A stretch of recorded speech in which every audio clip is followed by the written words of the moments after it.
to that. Alright. I'm gonna wait for like. All I need to do is see one person watching, like usual. And I'll just start fucking talking. Crazy ass day, kind of. But, goddamn.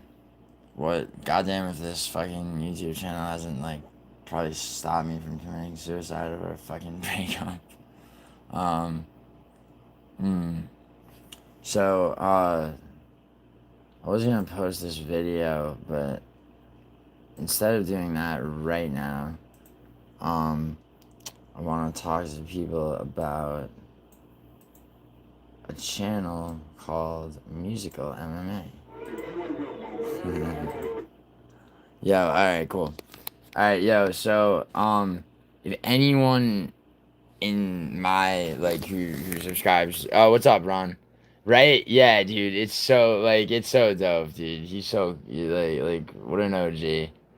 I mean, I didn't, it's funny that, I mean, I'm so happy that, Rigo's losing subscribers, I really don't watch. I mean, it's like I look at my subs and YouTube sends a congratulatory shit every like intro mark, but I mean the video and it's such like a good teaser for his second Rigo video, which should be coming out this week or the weekend or whatever.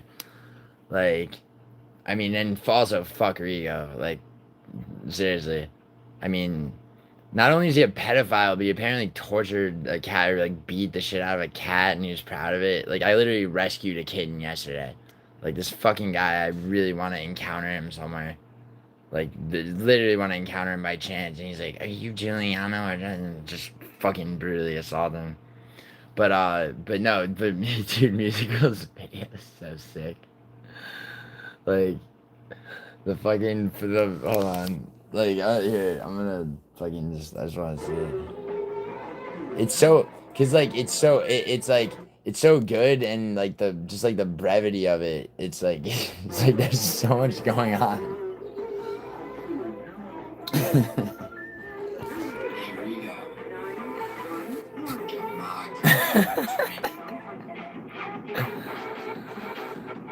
I love that my anonymous friend's in it. Dude, he messaged me too. He's like, I'm in there. The pedophile shuffle is so good.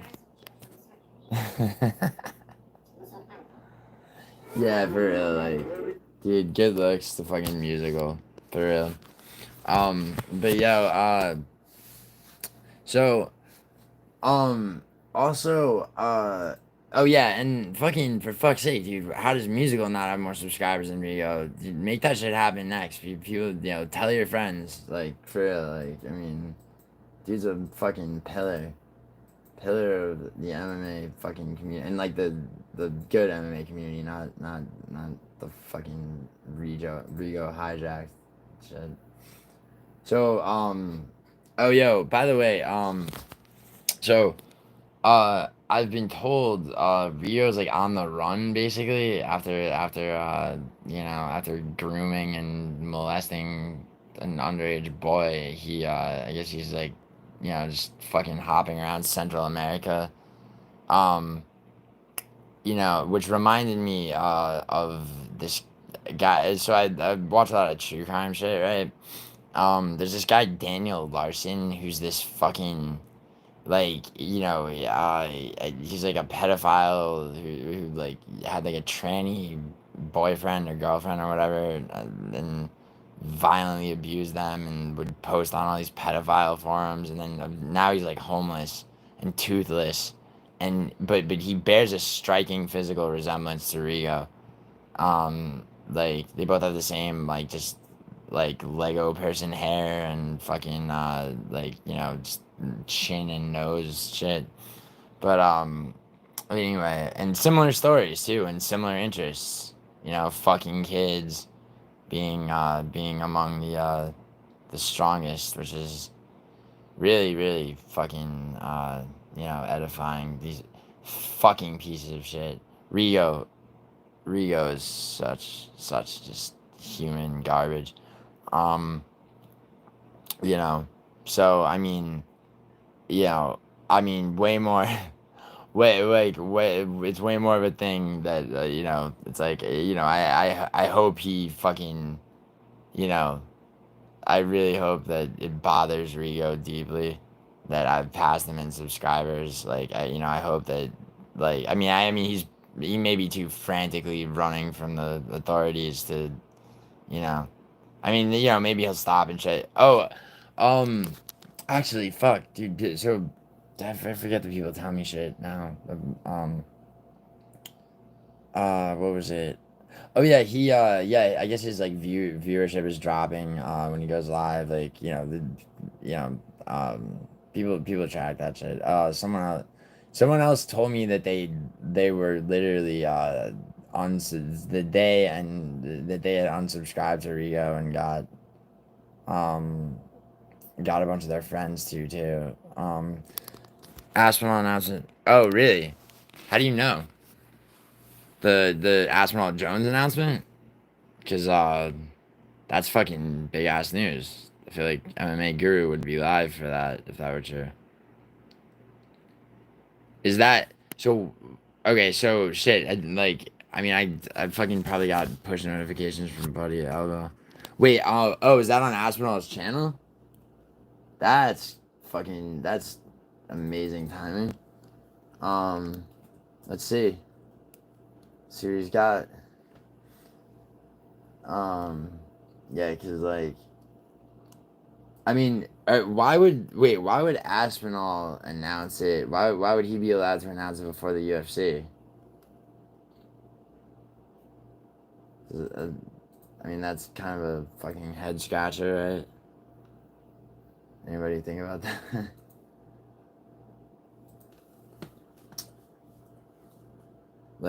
No, that's an honest question, by the way, Chad. Why would Aspinall be given carte blanche to make the announcement with, before the UFC did? Hold on, sorry.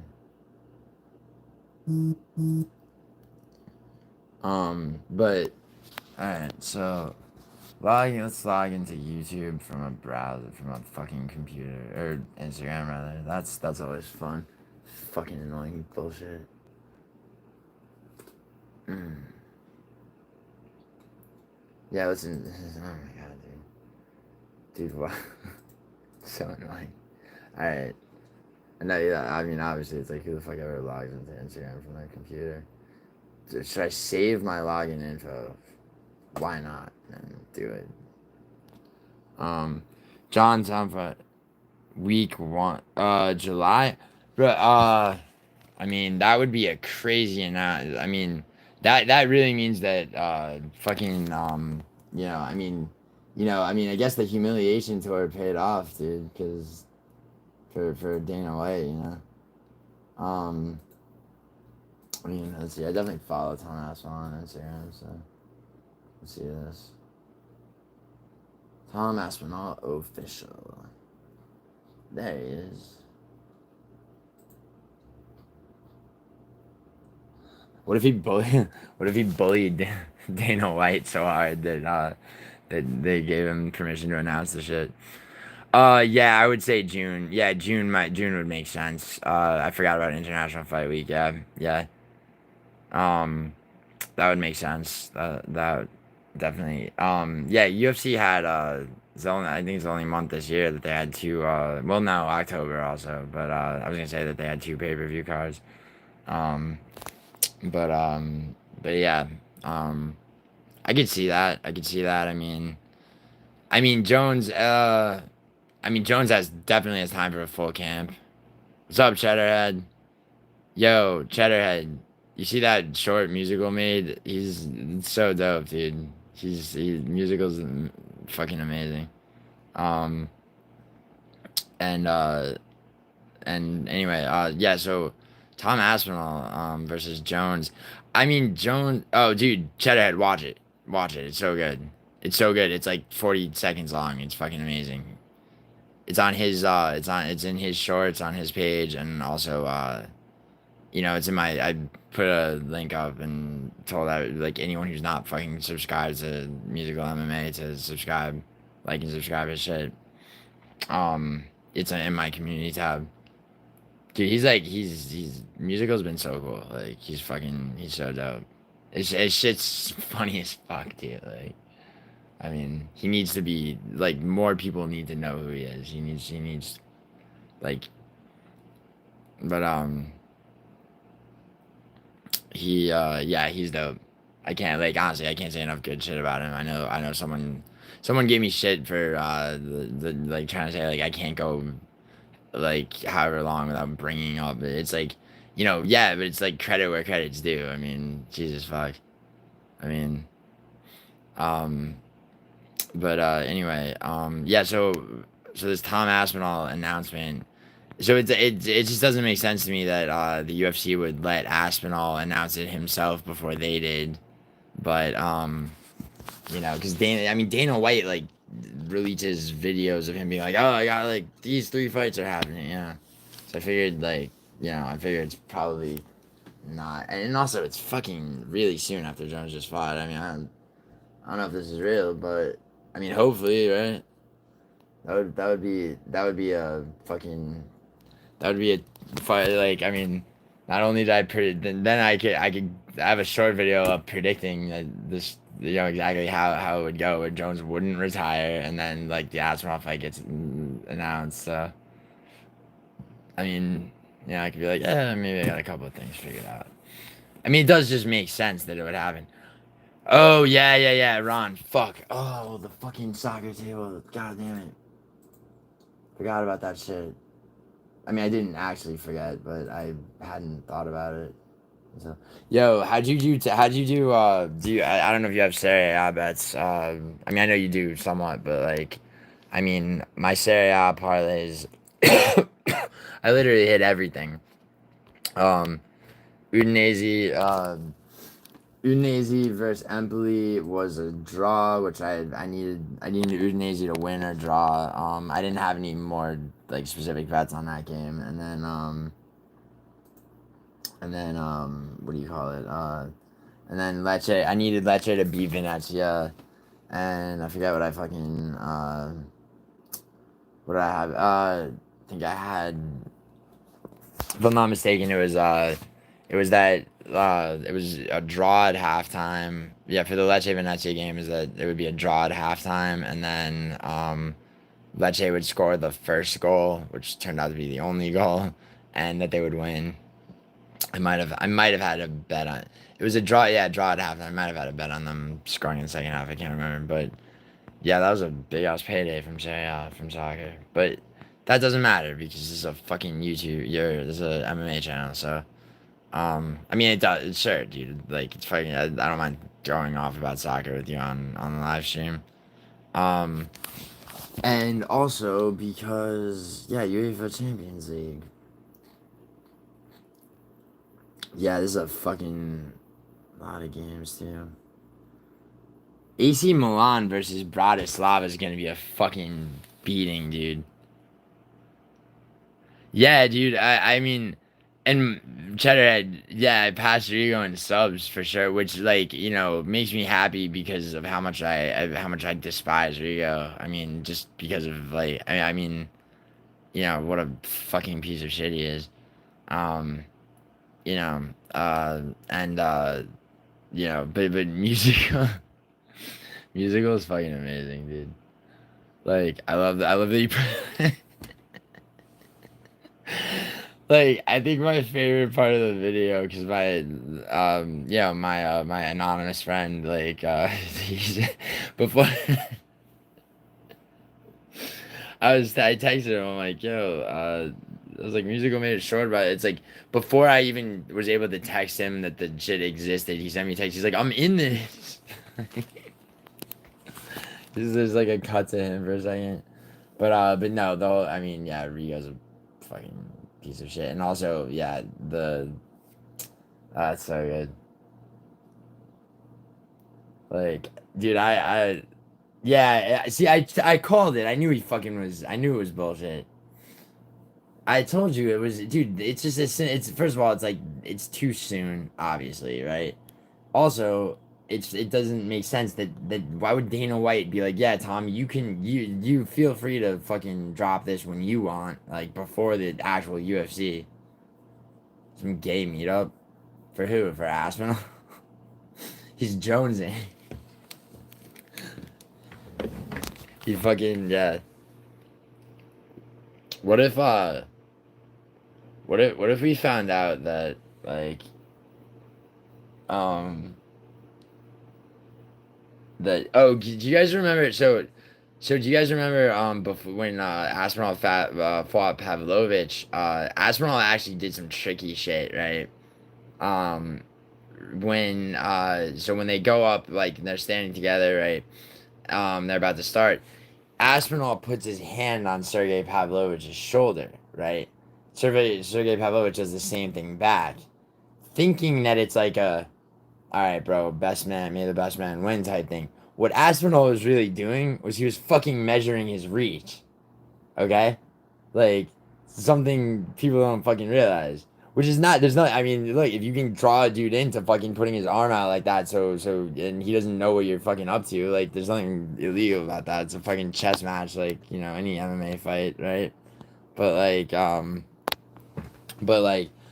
and also what a lot of people miss about that fight too is just how is Aspinall's fight IQ is on full display. Someone made a video where they like slow certain parts down and they show how basically how Aspinall um yeah, dude, well back Betty. I know he does that. He does that to measure their fucking reach because he's gonna fight them. And so he wants to be able to gauge it. And Pavlovich and Jones have the same reach. They both have a crazy. I mean, I actually have the same reach as both of them, which I swear to God is 84 inches.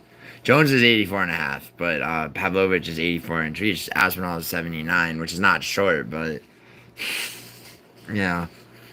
He literally he does it to people, and Jones is smart enough to know not to. I think didn't Jones like take his hand off his shoulder or something? Not in the end, bro. That was what I was gonna say before I brought that up. I was like, what if we found out that Aspinall, that announcement was you know was like a beacon, like a signal, like a lighthouse or the fucking Batman signal, so that an address that may have been previously exchanged via not text, but a more safe or private encrypted app for messaging, like not even WhatsApp, some more even more secure, like Signal, right?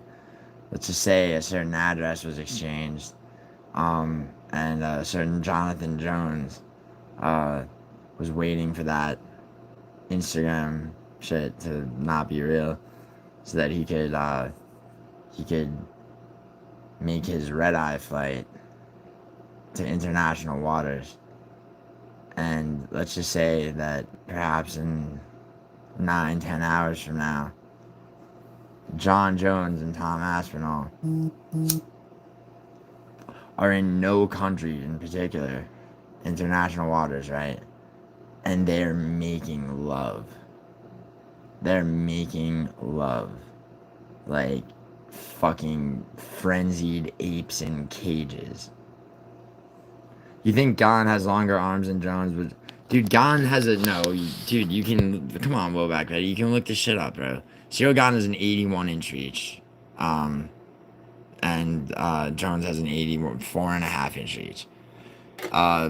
Briefly, Robelis de Spain had the longest reach in the UFC with an 87-inch reach. Gon's not 83 inches, bro. Wait, I could be wrong. Because so Volkov is 80 or 81, I can't remember. Um, is Gon? Yeah, you're right. Fuck me. You're right. You're right. You're right. You're right. You're right. Okay. Okay. I don't need to look it up. You're right. No, Despain, not in the end, bro. Despain has 87 inches, bro. Trust me on that. I've known about Robellis Despain since fucking 2008 from Taekwondo. He's 87 inches. So well, his arms might have looked longer, dude, but you got to remember that leg reach is not always. So I used to think that like leg reach that it used to just be like Michael Phelps, long torso, short limbs, or the opposite, right? But actually, somebody can have like a disproportionately long arm reach, but their leg reach isn't necessarily as long. Jones has a long leg reach as well as arm reach. Gon's leg reach, like Stipe has fucking Jose Aldo has a 39-inch leg reach. Stipe only has a fucking 40-inch leg reach. Aldo's 5'9", Stipe's 6'4". Shoulder with impacts reach. Well, when you say shoulder, you're talking about deltoids because it doesn't. If you're talking about deltoids, bro, you're talking about the length. You're talking about bones, not muscles. No, what I'm saying is if they're standing next to each other, right, and one guy's arms look longer, okay, then one guy might have a longer leg reach, okay, and that might throw off the optics of, you get what I'm saying? That's why I'm talking about leg reach. Imagine if Despain had takedown defense. No shit, bro. I know. And bro, you have no idea the emotional investment I had in Despain being in the UFC. Given background, dude, I'm a fifth on. I did 12 years of Taekwondo, dude. Like, who do you think I'm paying attention to in Taekwondo? It's like you know, if you play any sport, you fucking, it's the same. I mean, but you're always, like if you're good at all, even in the arts, bro. It's like in film, it's like Stanley Kubrick's my fucking yeah, I mean, and many other directors and writers and shit, right? So you're always looking at like, I mean, hopefully not to like, I mean, emulate, but like, but also it's like, you're gonna idolize certain people. Musical. Last time was, I mean, last time technically was yesterday when I went to rescue a cat. I mean, my friend and I were screaming at each other in the fucking car and I was live.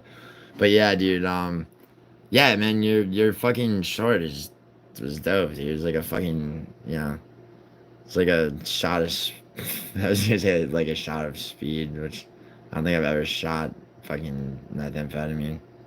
But I have shot cocaine back in New York. New York will do that to you.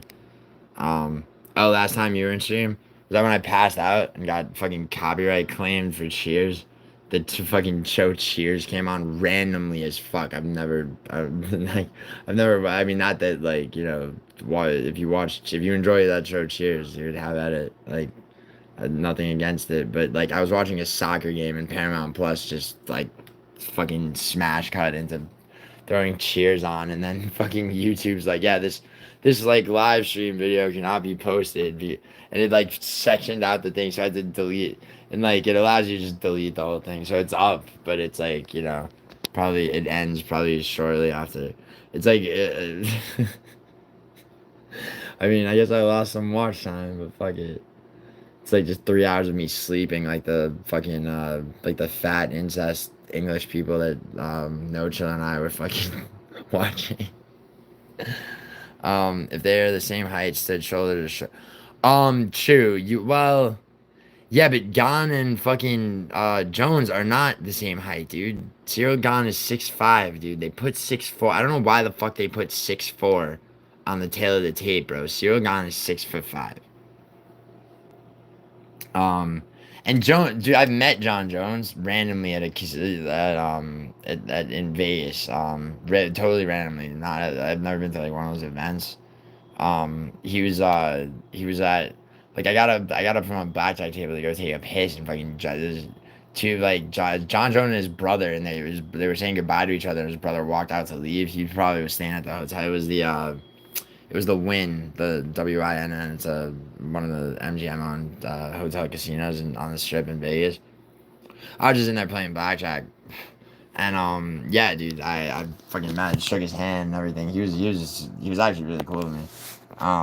His fucking I have the same reach as him, but like the way he's built is like, he's taller than me by about I don't know. It's like I'm 6'2" and a half. mean, he wasn't crazy taller than me, but he's just like, I mean, it's something weird about his limbs, dude. I mean, I mean, he's got an inch and a half reach on Gon, dude. I mean, it's like there's no reason that. I mean, I get that like they will occasionally like because like Johnny Walker's about 6'5 3/4. I know that my friend John is actually rolled with Johnny Walker, like jujitsu, um, and it's like you get used to like gauging people's like heights to almost to the quarter of an inch a lot of the time when you actually are training martial arts and shit. For various reasons. So so they up him to 6'6". There's people that they occasionally though it's like it doesn't happen as often as people think. Like that they exaggerate heights or change them or whatever. Yeah, yeah, Ron. Yeah, right, dude. His video is fire. Um, and Will Black Betty. I mean, what like is there like tell me is there a picture that you're talking about in particular that where you think I mean because like you seem to have a theory that like Shogun actually has a longer reach than Jones or that Jones's reach is like exaggerated. I mean, it can also just be from somebody's like posture. Okay, so here's something. No, dude, dude, okay, okay, go back. Let me look at a fucking picture. It's not even an agree. I'm not even disagreeing with you yet, man. Here, um, but just one thing before I look at this. I mean, dude, you might be right. I mean, I might pull up a picture and be like, "Fuck me, you're absolutely right." There's no way. But okay, so look at Pete Davidson, the comic, right? Look at his posture, and then look at Alex Pereira. They have the same posture as a genetic thing. So like because Pereira is like so jacked, right? Like he looks, but he has like a slouchy posture genetically. You're right. The clavicle of course it does. Yeah, yes, that's very true. I'm sorry I ignored that you said that before. Um, Bro, dude, yeah, no, I saw that you had said that, and I was just like, I was either in the middle of a sentence because I ramble a lot, or I was addressing something else. You're, of course, clavicle width affects reach. Yeah, that's very true. Also, dude, okay, so you're a physiotherapist. Let me ask you a question because this is an honest question, by the way. Um, is it true? The what happens to your shins from checking kicks and shit. Like I have it a little bit, right? But like Sean Strickland, for example, right? He has like literal fused bones in the tibias of his of both legs, right? Um, and that truly? I mean, it's calcified or whatever, or like that's actual extra bone, right? So like, so that's actually increased bone density. It's almost like new bone is forming in a sense, right? Because like, I mean, I would like, dude, I'm not, I'm totally not contradicting what you're saying. Like, um, also there was some fucking guy on Joe Rogan's podcast was talking about how he somehow like the upper part of his mouth he was able to like expand and it grew more bone or something. Um, that I mean that I it's like I barely remember what the fuck that was, but it was something like that. But there's like it's called Wolf's Law. Okay, let me look that up first. Uh, Dude, it'd be funny if you just trolled me into some gay shit. Wolf's Law. um, Wolf's Law. Oh, okay. This is yeah. I mean, I don't know. Check out Pavel Nedved. Hold on. Wolf's Law, developed by German anatomist and surgeon Julius Wolf. Dude, Julius Wolf. That's a dope name. Julius. Oh, yeah, so not the girlfriend I just broke up with. So 3 girlfriends back. She had like she's from Indiana, and she had an aunt that was married to like the COO of Accenture, the fucking consulting firm, and his name was Christian Wolf, spelled like this. I had dinner with him one time. The dude was intimidating as all hell, but I held my ground and shit. He was fucking. He asked me what made me want to go to NYU, right? And I just like told, yeah, I just told him like, well, film, because he was asking me about sports and shit. I got a bunch of sports scholarships, and dude, then I tell him everything, and it's like me, my girlfriend, and him, who's like her uncle by marriage. And so after I answer, he has this like German ass like resting expression where it's like you don't know what the fuck he's thinking, and he's like, you should have said it was to meet her. Huh? This is like, all right, dude, you want me to be a hopeless romantic and shit. Anyway, sorry, fuck me. Wolf's Law, developed by in the 19th century, states that bone in a healthy animal will adapt to the loads under which it is placed. Okay. Damn, then John Jones' tailbone must be adapting, right? To the loads under which it's placed. If loading on a particular bone increases, alright, so we're saying loading. Load just means like stress, obviously. Increases, the bone will remodel itself over time to become stronger to resist that sort of. Alright, Jesus, how many times is the word load? The internal architecture of the. Fuck, I'm gonna butcher this, and Will Black Betty's gonna make me fucking laugh. There's an ex-marine in the UFC called Brandon Wolf. Yeah, yeah. Oh, Ron. Yeah. What? Yeah, dude. I remember that fucking dude from Juventus. Yeah, okay. Um, dude. Well, back wait. What are you laughing at, dude? I like learning shit. Um. Yeah. I mean, there's an ex-marine, but like, what about that ex-marine, dude? Did he have like regrown bones and shit? I mean, a lot of the time, dude. You saw what Sean Strickland did to that one Navy SEAL, right? Flum muzzle. Not me getting recommended this, despite knowing jack about the human voice. Still nice hair. Hope you're having a good day so far. Not me getting recommended this, despite knowing jack about the human voice.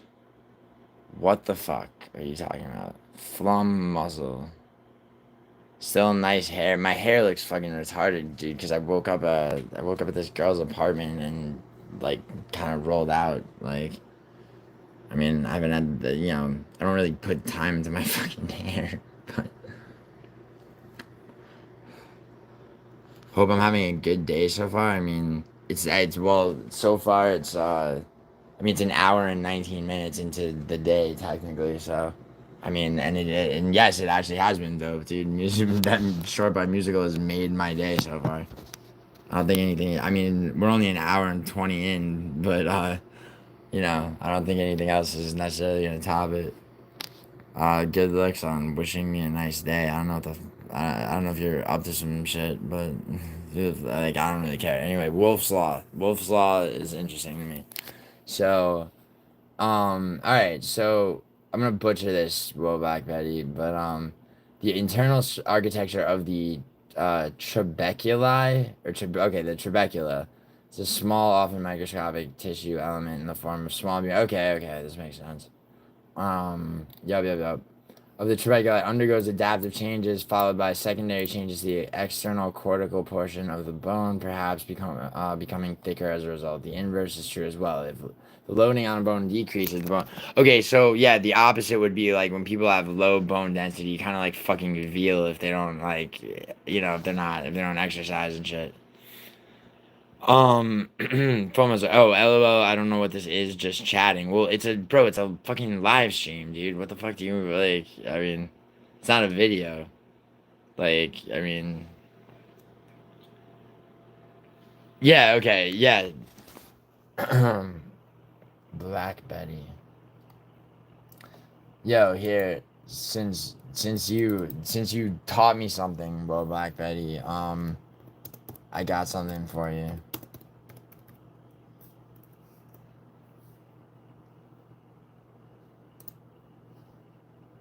Ready?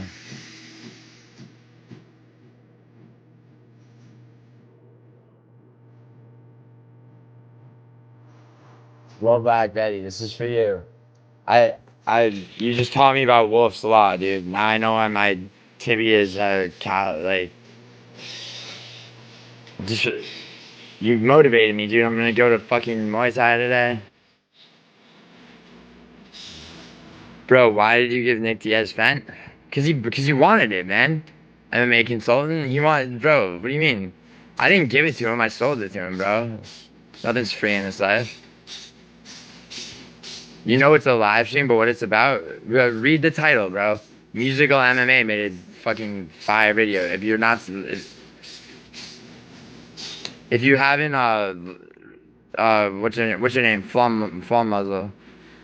When's my next show? Uh, oh, for what? What are you talking about? Netflix? Looking at Tayaba's faces is great for channels. Oh, that's cool. That's probably an exercise that I've done or do without knowing the fucking name. Maybe, I mean, cause dude, my feet get sliced up for fucking Muay Thai. For Netflix, bro, the next thing that's gonna air, everything everything like my work as a writer, like I finished everything for the rest of this calendar year. The next thing that's gonna air is, I mean, I can tell you when, bro. I can't tell you what it is. I mean, there's an NDA, obviously. I mean, I can't announce the shit before Netflix does. Um, Actually, something for Paramount will be sooner, but there's an NDA for that too. I mean, hmm. Fuck. Yeah, I forgot how good this song is actually pretty good, dude. I forgot how good this song was.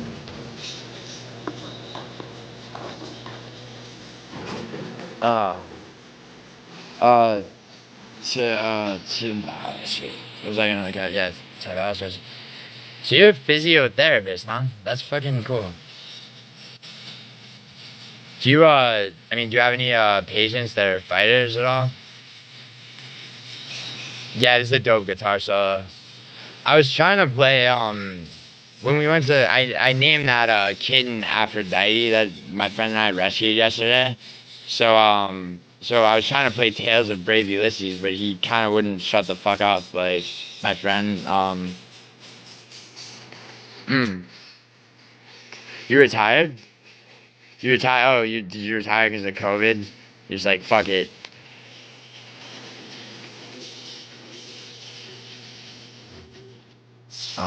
What's up? Sorry, my ADD's gone hard. To the Alice, lazy. Um, man, oh yeah, it's this shit. Yeah. Yeah, dude. Yeah, you can do it with weight. Yo, true or false, by the way. Um, oh, that's cool, dude. You have a landscaping business? Nice. So, one thing I learned from my podiatrist, right? Because I wear like, here, check this out. So I wear Chuck Taylor high tops, right? Like I mean, used to be all I had in this life was my brains and my fucking Converse. But anyway, so like there's like no arch support in Chuck Taylor Converse. I have custom orthotics though, right? That are made from my podiatrist made, right? So a podiatrist is a fucking foot doctor. If you don't know that, I know you do. Well, back right, but like yeah, I did. Yeah, they came out with them like kind of recently. I started and I ordered like 3 boxes of them because like yeah, my feet, dude. I have like alien feet, dude. My feet are weird.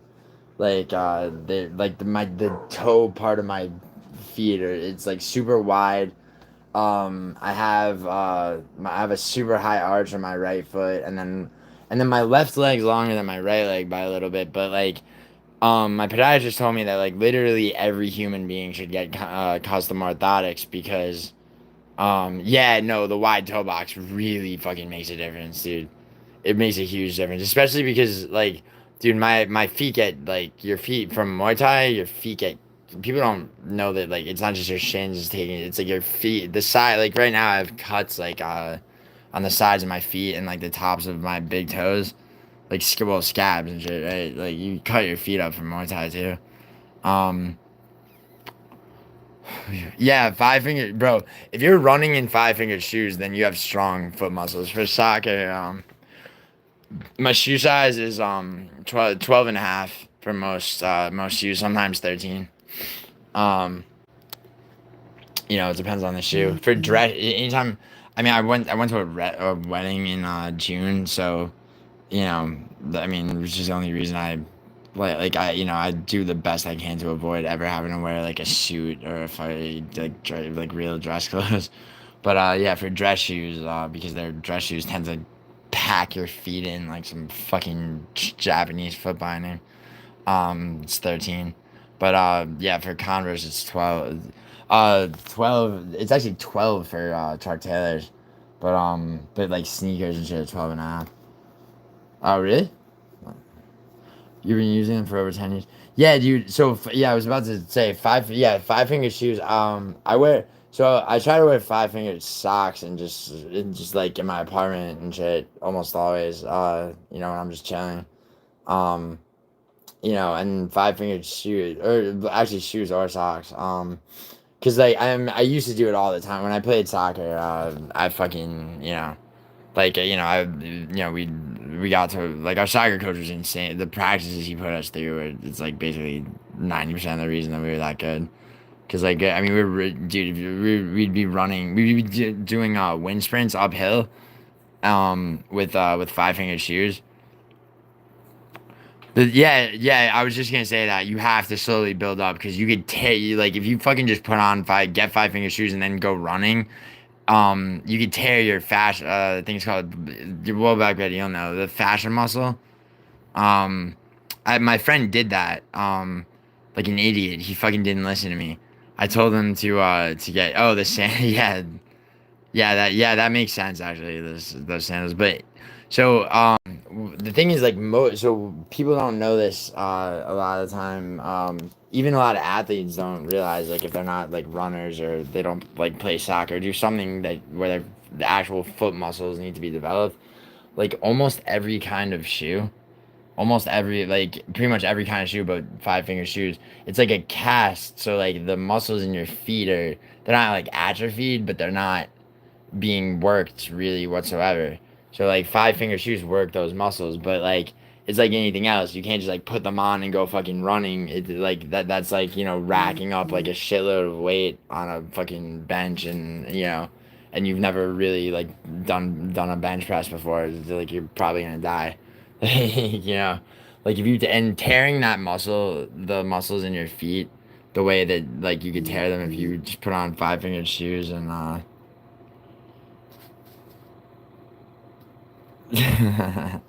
on.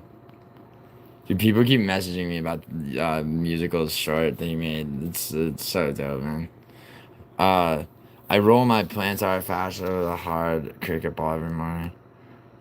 That's cool. I mean, you're a physiotherapist. You're a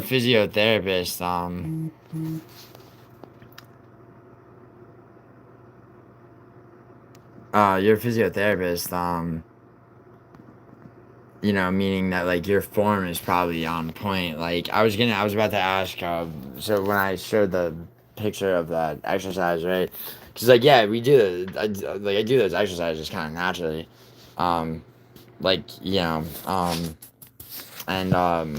shit. But like to do them with weights, like especially a barbell, like because people don't realize like their legs are different lengths by a little bit, like and shit, like can you is it not true that like you might be overworking one side and underworking the other? Like it's like what like I'm saying like if you do it with a barbell.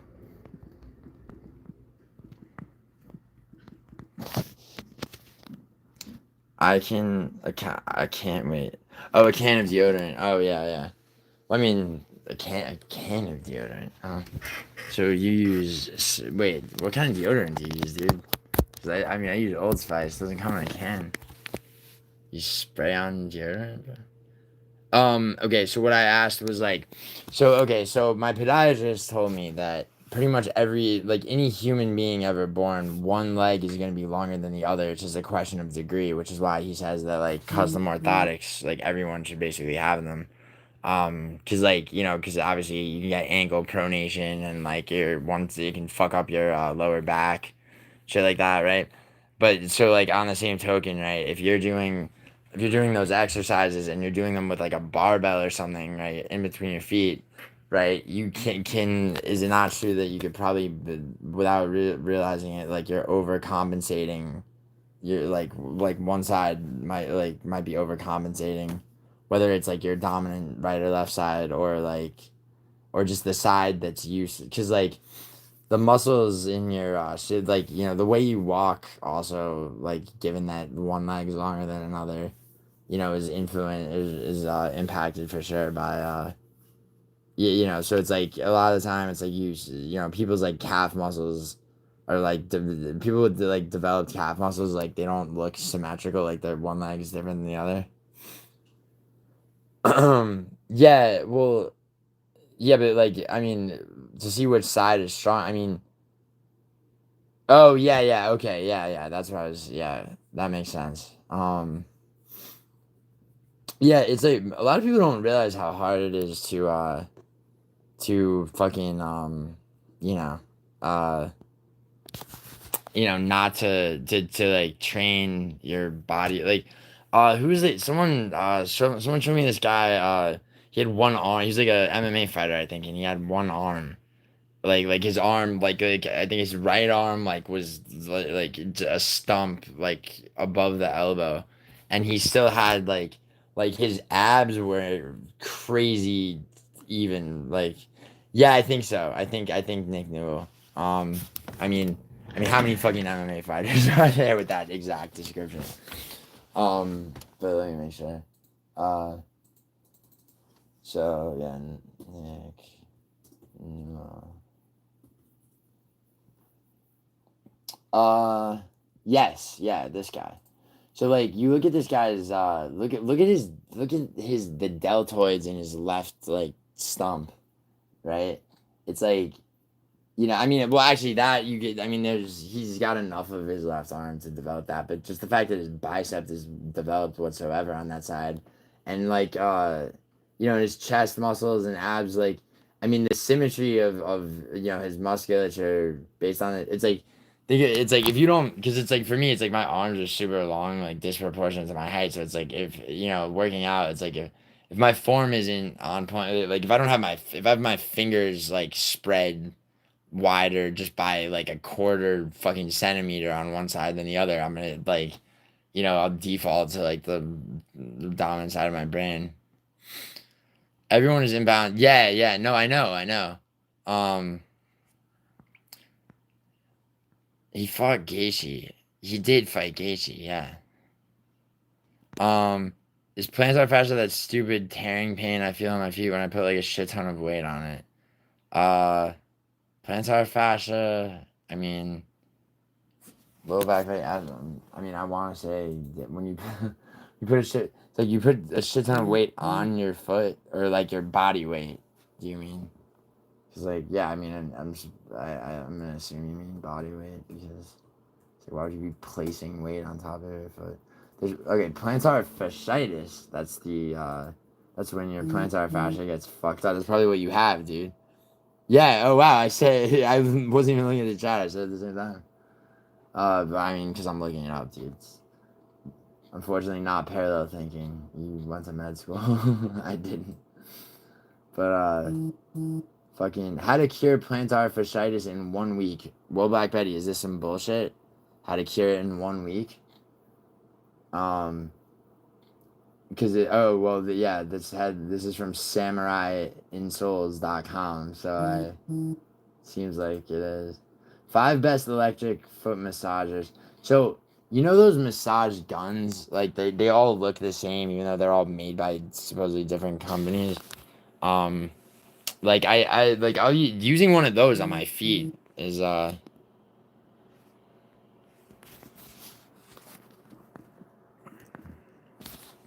Hold on, I'm getting texted about this girl.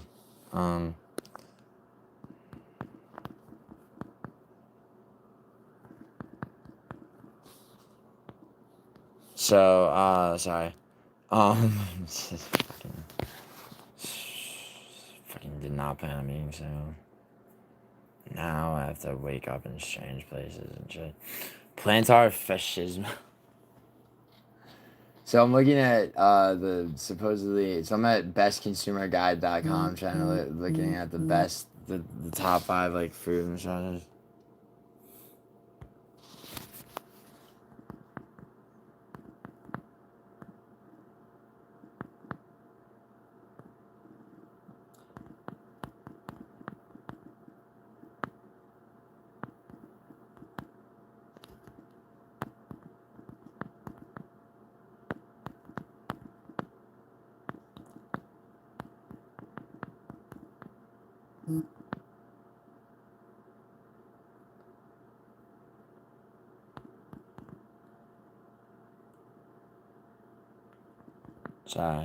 Sorry, this is unprofessional. I'm answering that. Oh yeah, okay. So TheraFoot Pro's foot massager. It looks like a BMI scale, but apparently, and then BCP foot massager looks like a fucking that shit you soak your feet in, but with like Epsom salt. Then there's this one that looks like a bunch of corn on the cob things, but obviously you roll your feet on that shit. And then there's one that's like slippers. It's like that Siamese twin slipper looking thing. And then there's one with like heat. But like, see, like for me, it's like when the muscles in my feet hurt, like it's on my right foot. It's because I have like a high arch. So like if I've been in like bare feet or like just socks or like whatever the fuck for like for long enough, like without wearing shoes because I have orthotics, right? It fucking hurts like shit. It's sometimes like because it's like it's like if you've ever fucking had Invisalign. And like when you take it off, it's like you can feel how much your teeth have like moved into the correct position, but then they will start moving back like a bit.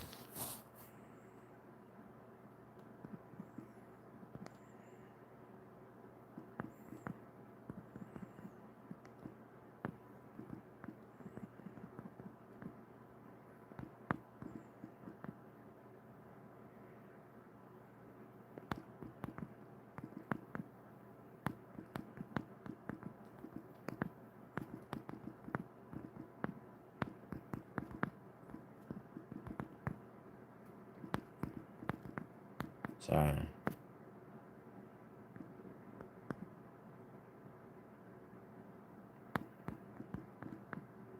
Sorry. Alright, it's on. God, fucking bitches. I got people who wouldn't touch their toes to do full splits into. Really? Wait. Okay. So sorry. Yeah. Any massage is good for blood flow. That's definitely a thing. Vibration plates are next level. Okay. Got people who couldn't touch their toes to do full splits, 6 to 8 weeks. Really? Vibration plates, huh? Bro, you know what's crazy is so after so I kind of stopped taekwondo and soccer sort of at the same time to go to film school. One of the first things that happened is my hamstrings locked right the fuck back up, dude. Like, you know, like,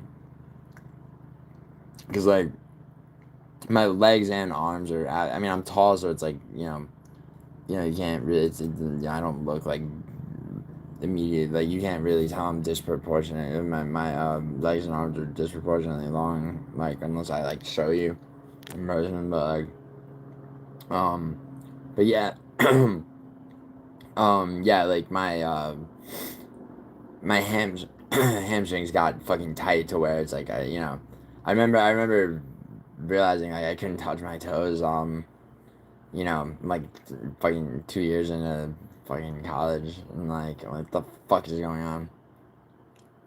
So I started stretching again, but And then I mean that's why like I mean Muay Thai is good for so many reasons. One is that you have to fucking stretch it. Like um I remember when I started because I didn't start Muay Thai until I was out here.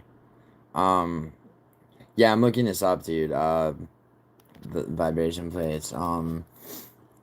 It's like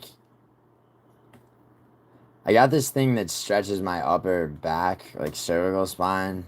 That it's like a military issue thing, but you can actually get it on Amazon. Damn, these are fucking, bro. These are okay. So I'm assuming I should get like the power plate one. That's 2600, right? Not the $200 fucking Walmart shit. Favorite Italian meal: linguine with clam sauce. Bang, linguine with clam sauce. That's the one, bro. That is the one. And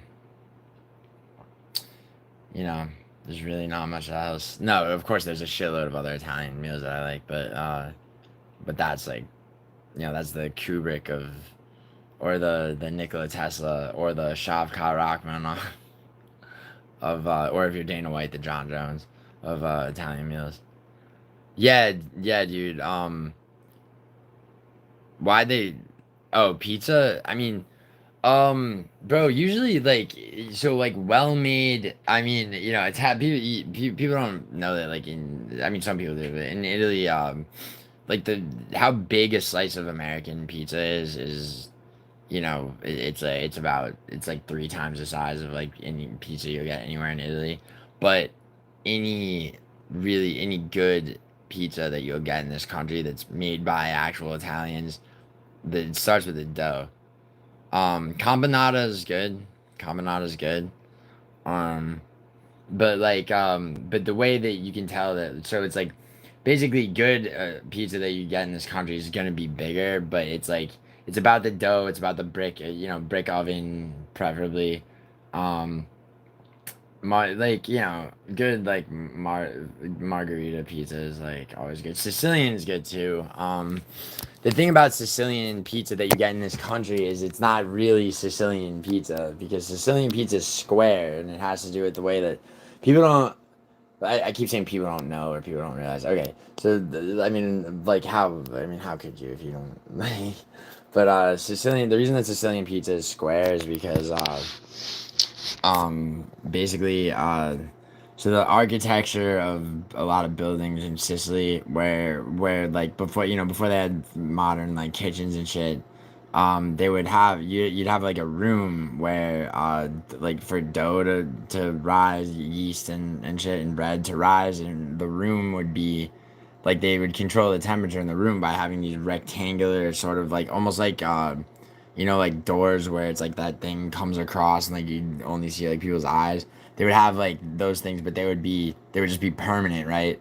And so they'd put like the bread in there, like knowing when the sun was a certain place, right? And it would heat the room, a certain temperature, a certain time, right? Um, the way that those rooms were built were usually, I mean, it was just like a square, it was like a square box kind of.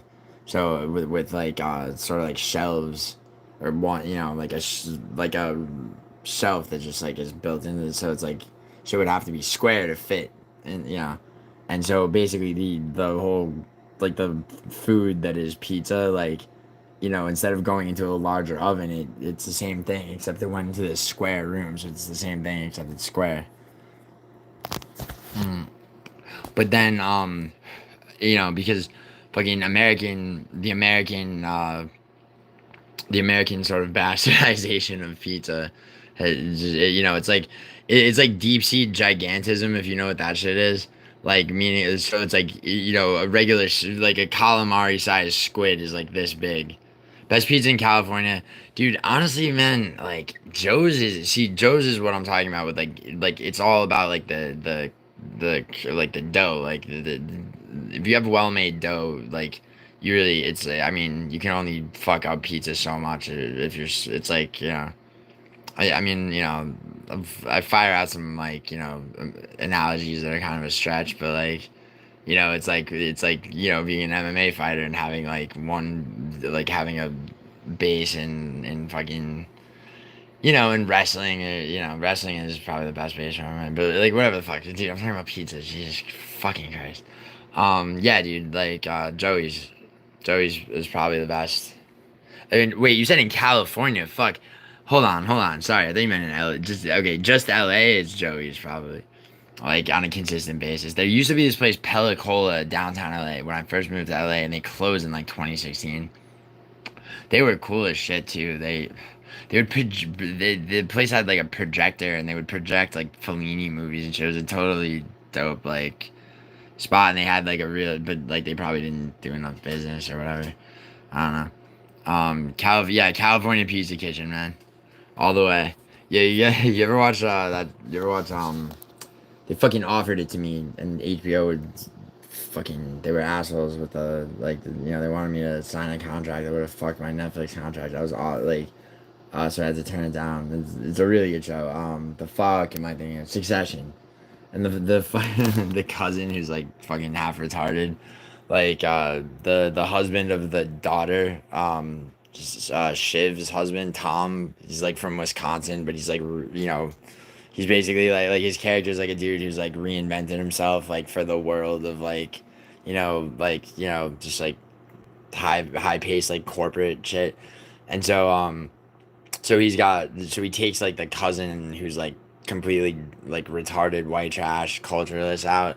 And he's like but he asked him, he's like, you're in New York, like, is there anything you want to get up to or whatever? And he's like, because it's like, well, I thought about visiting the California Pizza Kitchen, which like I mean obviously you can't do justice to it just saying the shit, but it's one of those things that like gut punches you, cause like I mean just whatever. It's like I wish I had fucking wish HBO wasn't such a fucking you know plantation with their contracts, because I would have taken that job. I mean I wanted to, and they fucking wouldn't negotiate. So anyway, shit. Sorry. Yo, so I can't believe you felt, bro. You're a smart guy, not in the end, bro. You really thought that Aspinall announcement was gonna be real. I was immediately skeptical as soon as I was like, wait, why? Hold on, it doesn't make sense. Aspinall is not gonna fucking have the ability to do it. Like the UFC is not just gonna. Well, Ron, okay, so I mean, fair enough, dude, but you gotta understand that HBO had a fucking crazy head start on everybody else, dude. HBO, so 97 was Oz, 1999 was The Sopranos, bro. Like Orange is the New Black was the first Netflix show to do numbers that rivaled any of the real big HBO shows, and that was 2014. So like, I mean, obviously, like they're in general sense, from the perspective of like what's coming out now, you could say, I guess you could say the same thing, dude. But you know what, like fucking, you know, Netflix. Like, I mean, look, nothing I've worked on, fucking, like I've turned down so much shit. By the way, like, I can tell you about shit I've turned on. Oh yeah, Ron, no, I mean, just I agree, because I mean, there's just so much more. Like, I mean, not just because of quantity, obviously, like the quality of. I mean, HBO and Netflix, I would say that they go shot for shot on shit like true crime documentaries, like original documentaries.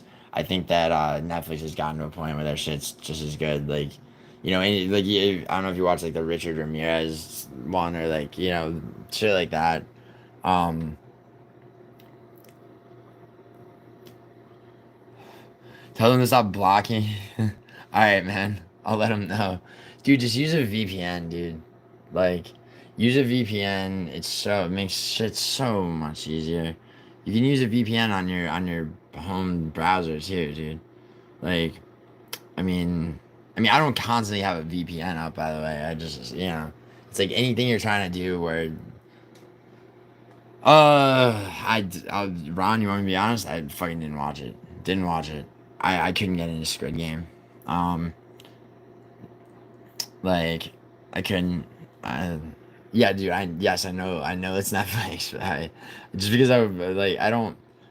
Okay. So how do I explain this? Like, um, I'm not like I wasn't hired by Netflix. I was hired by Ryan Murphy at Fox, and then Murphy moved to Netflix. So yes, I do like.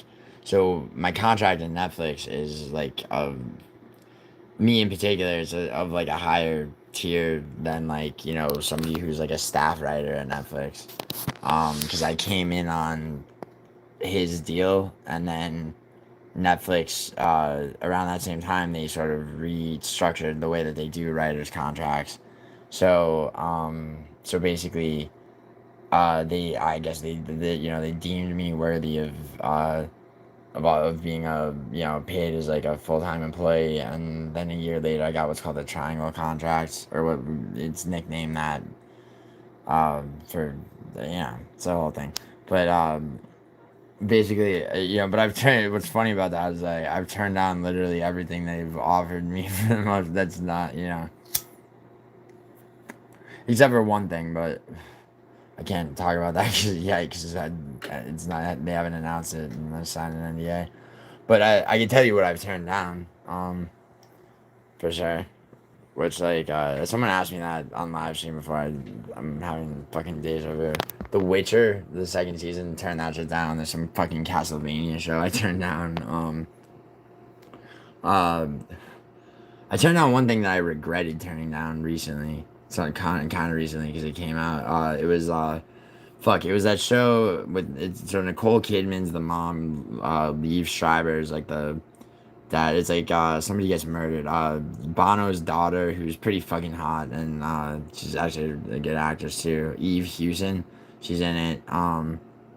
Yeah, they offered me that when it was being written, and I passed on it, and like it came out and it was all right, but it's like, had I worked on that, I feel like I definitely could have made that better. I feel. I mean, obviously, I'm massively oversimplifying things, but anyway, fuck off with your Netflix shit. Leave me alone. It's like, don't blame me for shit. Like, because I also, I write for Paramount fairly regularly too. I mean, just Netflix is W2. Everything else, Paramount's 1099, and then it's like, and then dude, taxes. It's like, you know, which really, I work. I didn't get into the WGA. I got into the WGA at 24, which is a record that I share with like 30 something other people. 24 being the youngest, including Quentin Tarantino actually. But my first feature as writer and director is not gonna be till probably. I have my pre-production date, but which is sort of like midsummer next year. So 2026 is probably yeah, 10 years from WGA. Well, 10 years from WGA card to. But my DGA card though, I'm getting at the end of this year, Directors Guild. So, all right. But yeah, I don't want to bore people to tears with fucking film industry shit. All right. So here's like I have an extra week to do research for UFC 310, which UFC predictions tracker, who you better fucking like and subscribe to. I actually have not watched his video for last Saturday's card, and I'm gonna do that. Hold on, did I get a Snapchat from fucking? Sorry, fucking bitches, man. Like, serious. What was I talking? Veronica Hardy. Oh shit! I know what I was gonna fucking go live and finally for the first time ever give Lucas Tracy his day in court. I should probably probably make that another live stream, but I know I'm overthinking shit. This is the tab I had Will Black Betty open in. Dude, I could use some music right now. How about Aphex Twin? Something like, something a little, some ambient, but like, yo, what do you guys think about who knows Aphex Twin? You guys should be fucking. Let's see how based everybody is. This live stream in particular is not like setting any records for viewers, but I don't give a fuck. I'm fucking live, and all I need is one person, and I have 5 right now. Hopefully, some Aphex Twin lure somewhere. Alright. What was I? Fuck, what video? Oh yeah, UFC predictions tracker, right? Yeah. So he emailed me, so I gotta send him my picks. I mean, obviously I have mad time. But I've been, I really wanted, like, there's only 2 more cards this year. I was 1 away from sweeping Prates Magni. I've swept 4 cards this year, but, as far as, like, what's in the public domain, you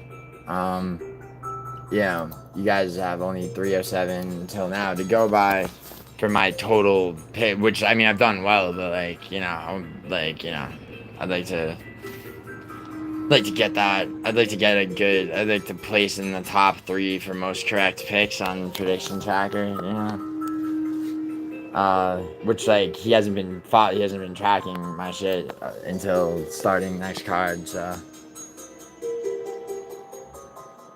Alright, let's see. Welcome to the results video for UFC Fight Night Giuliano versus Davidson Figure 3%. Okay, so. The favorite fighter in odds on this card won 10 out of 10. Alright, so yeah, I'm just gonna skip to the. Fifth place, we have MMA Addict and Sports. Alright, so these are least correct picks.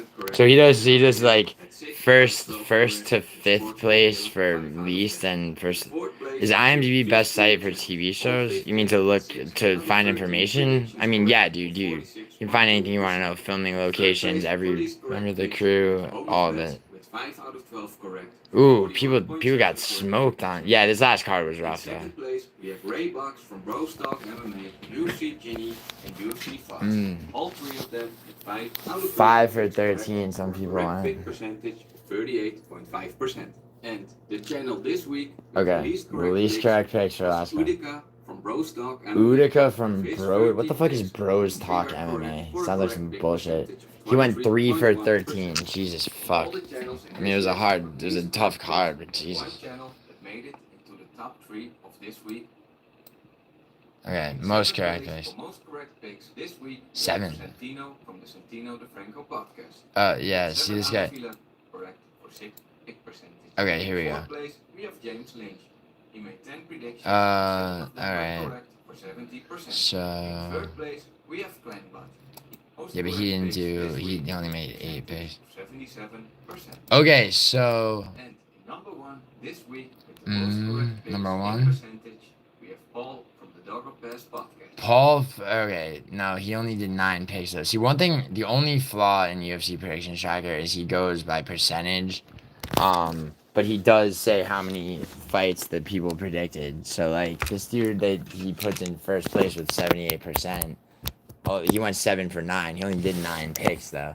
So, really, in first place, you have one. Tell me if you guys know any of these. MMA Fortune Teller, Brando MMA, and 138 MMA. They all placed first, but they all went 10 for 13 on this card, which is that's actually really good. That's really good actually. For last week's card. Last week's card was, I mean, easily the hardest card of the year, prediction wise. What did I mean, in betting wise, I mean, my round robins took a hit because of Kong, like anybody else's, but or anybody else's bets in general, probably. Unless you're dumbass making straight bets. And I mean, dude, it's like, and someone made like made what they thought was a save. This is why I say don't make straight bets, because like you get fucked no matter what. It's like, at best you're gonna get a small payout, and at worst you're gonna bet the ranch on somebody like Kong, hoping to make like $2,000 off like 10 grand, and fucking lose 10 grand. You never heard of any of those channels? Yeah, neither have I, dude. But I don't see, like, I'm not like, I'm not up on this shit. Like, he does fight. He follows everybody. Base Gotti, obviously MMA Guru. Lucas Tracy, and he follows the Weasel, who placed who got the least correct picks for 308 with 5 for 13 on that card. Which, I mean, Jesus. I've said that guy was a grifter and shit. It's like, There you go. I think I made a short. Yeah, I did make a short video about that. So okay, so here's what I was gonna do. I mean, who cares? This can be like, I could retitle this. I mean, I'm not gonna retitle it and take musicals. No, musical's dope. Musical is so fucking dope. The name of the channel. Okay, I link it in the description for every single video of mine, every prediction video and every betting advice video. It's a UFC predictions tracker.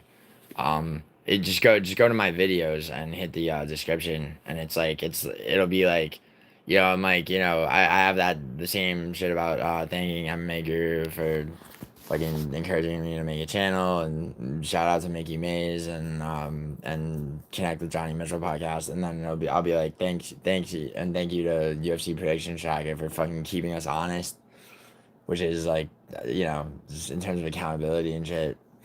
UFC Predictions Tracker.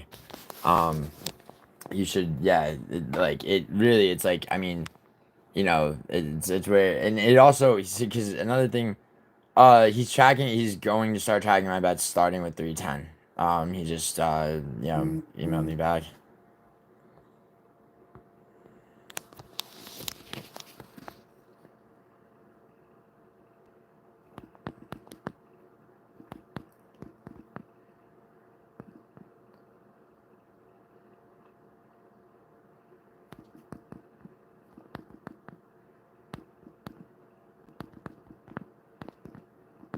Sorry, one second.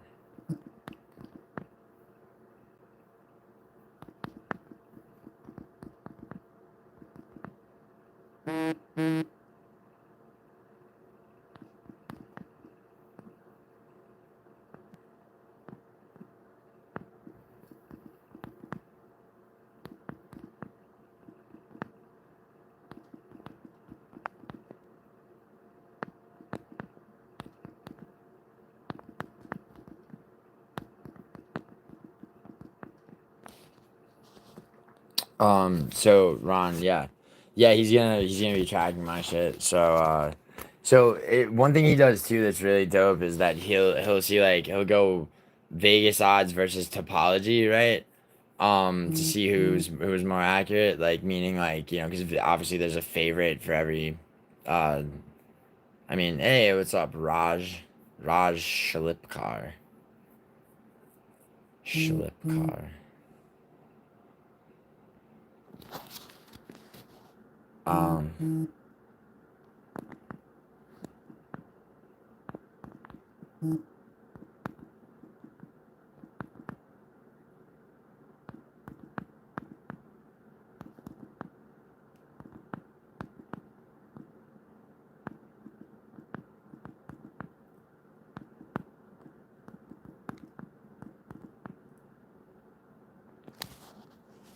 Um, hello.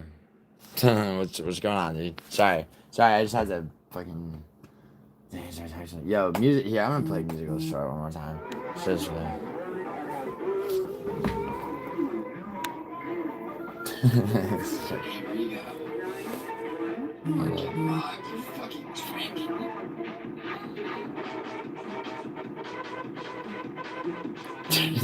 Sped up footage of me lighting a cigarette.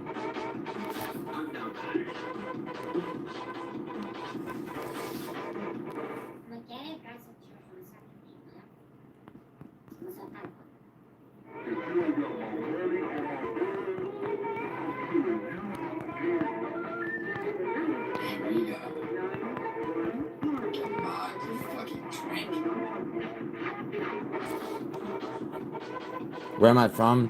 My parents are Sicilian immigrants. I was born in New York City. I lived in Italy for 4 years. I grew up I'm from New York, and um, and I live in LA now.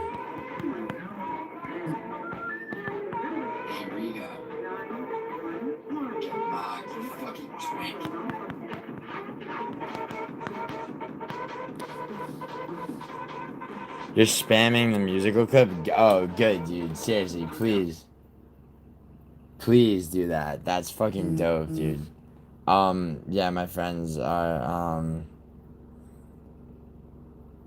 like, yeah, a couple of them have already seen it. And like, you know, and I mean, it's like, this is the thing, it's like, you know,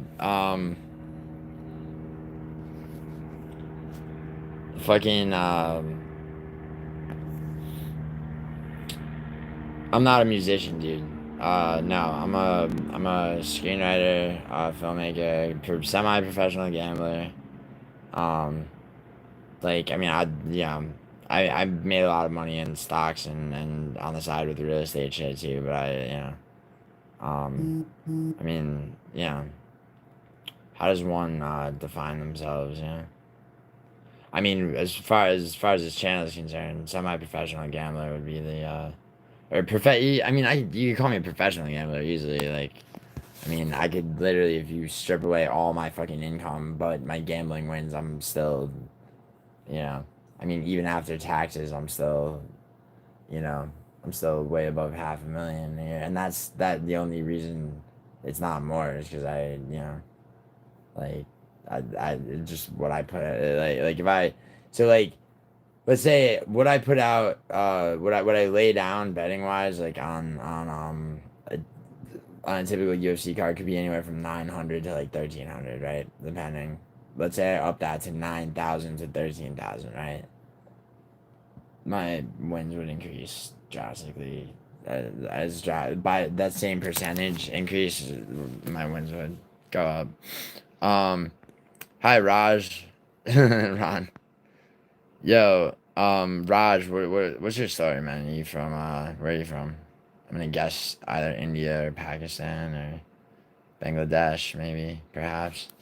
Oh, I keep fucking this up. Okay, sorry. Okay, so people have been asking me what I think of Lucas Tracy because I've pointed out many of the ways in which the Weasel is kind of a fraud. Just in that he shills betting advice in his prediction videos, are all just following betting lines, not real breakdowns, and also that, you know, he knows jack shit about fighting, given his, like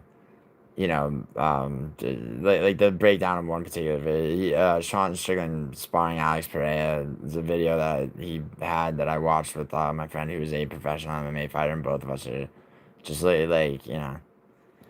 anyway, so Lucas Chasey. All I've known really of Lucas Chasey, uh, until a few seconds from now, is that he fucking picked Gaziev to beat Rosenstrike, which I mean in my head I'm just like, alright, this guy is a fucking idiot, but that's not entirely fair of me, and so I'm gonna pull up his predictions for, well, it looks like 309. I mean, does this guy not do predictions for every card? Because that right away is a fucking red flag to me. Yeah, it looks like he didn't do, I'm looking at his like all his videos, reverse chronological. So he's got Peter Yan, he made a video, so he makes a lot more content than anything else, which is good, which is cool, which is fine.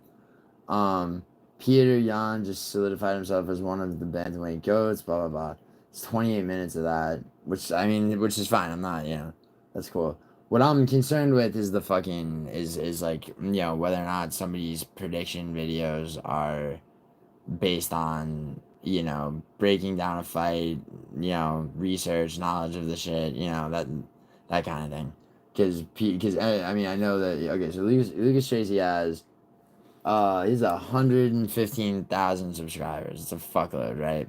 So you know that some people who are betting are going to probably put money on what he has to say, prediction wise. Looks like he only does predictions for pay-per-views, which I think that's some bullshit, because if he was a sorry, I put that on video. If he if he was if he was actually fucking, I mean, he's gonna make a video about Piotr Yan being the bantamweight goat, but did he predict Yan to win? We don't know, because he doesn't do prediction videos for anything but pay-per-views. Yeah, I don't like that, but anyway, all right, but let's see his here's his full card predictions and breakdown for 309. Someone like Eduardo Moro before. I'm gonna skip Eduardo Mora versus Veronica Hardy.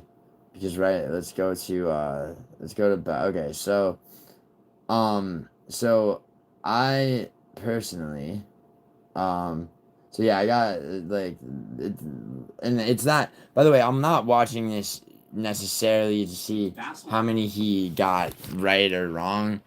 It's more about, the way he's gonna break this down, which I haven't seen this video yet. Because like Guru is I respect Guru's research and everything like that. Even though I'm up 36 or something like against him on picks, and like I don't know. I think I've beat him on disagreements every card except this last weekend. He got 3-2. He finally fucking won. It was a draw on 309 because that fucking robbery against Korean Soda. And I made put that up on a short video of him. And then, fuck you, Giuliano. But anyway, so alright, so let's find out about Lucas Tracy. Because I mean, this dude's day in court as far as like, I mean, whatever. He has more subscribers than me by a shitload. He's been around way longer. He's a staple of all the fucking shit. So it's like, this is I mean, his day in court in my courtroom is like, not whatever. It's like I'm acknowledging that, like, my channel just hit 25,000. I really haven't. Yeah, it's like that's thought about that as like a measure of anything until that one faggot fucked with me, and then I started giving him shit. Or not. I didn't start giving him shit. I made one video. He's since taken down his videos on me, and then musical MMA. He had the fucking visionary idea to have us on a fucking debate. So after that debate, I did start to look at my analytics more. You know, I haven't really changed anything much since then. I mean, I've been going live more often, but that's honestly, that has more to do with the fact that that like the breakup I had around Halloween like fucking ripped my soul out and like kind of just diced it up and served it back to me with poison and arsenic sprinkled on it. So alright, so starting skipped Eduardo Mora versus Veronica Hardy because breaking down, a lot of it's like you can't. I mean, you can. It does kind of. A couple of things kind of separate people. I mean, breaking that is like for real deep cut shit. Like, you can tell if somebody's because a lot of people phone in their prediction, like in a prediction video, if it's a women's fight, especially on the the undercard ones. So to be even more fair, like I said, I haven't watched this video. I've never watched any of his videos, so I want, and not even on purpose. Like I actually have meant to, and just haven't gotten around to it or had time. Um, so let's find out about Lucas Tracy, like from my point of view. So here's his prediction video for 309. We're gonna start with Basil Hafez versus Oban Elliott. Ready? Office versus Oban Elliott. Okay. Oban Elliott is, so he's sort of. By the way, Oban Elliott was one of my locks, and he did win. Dawson of welterweight. He's like the Welsh, Wait a second. Dawson. Okay, right away. He's very slow. He's very. Okay, so he just called Oban Elliott the Grant Dawson of welterweight and said he's very slow. Now this is working off of 2 fights only that Oban Elliott had going into it, where he was a different person from his first fight against Preston Parsons, where he was not only not slow, but he also was not takedown heavy. The fight was almost entirely on the feet. Whereas Grant Dawson is a fucking wrestler who shoots takedowns. So I don't know what the fuck he means by, the Grant Dawson of welterweight, but that already makes it fucking. Very slow fighter. Basil Hafez is explosive. We know him. Basil Hafez. Jack Della Maddalena fight. In his last fight, you may look at this as a bad thing because he fought Mickey Gall, and Mickey Gall is kind of seen as the guy that's the lowest in the totem pole in the welterweight division. Mike Perry beat his ass. A lot of people have beat up Mickey Gall. He's the guy that. Well, okay, so. And of course, if you've just been in the cage with Basil Hafez. He's choosing someone that's not the most dangerous in the division to fight CM Punk. But Mickey Gall actually had one of those star aligning nights where he was just super tough, super durable. He's usually pretty durable.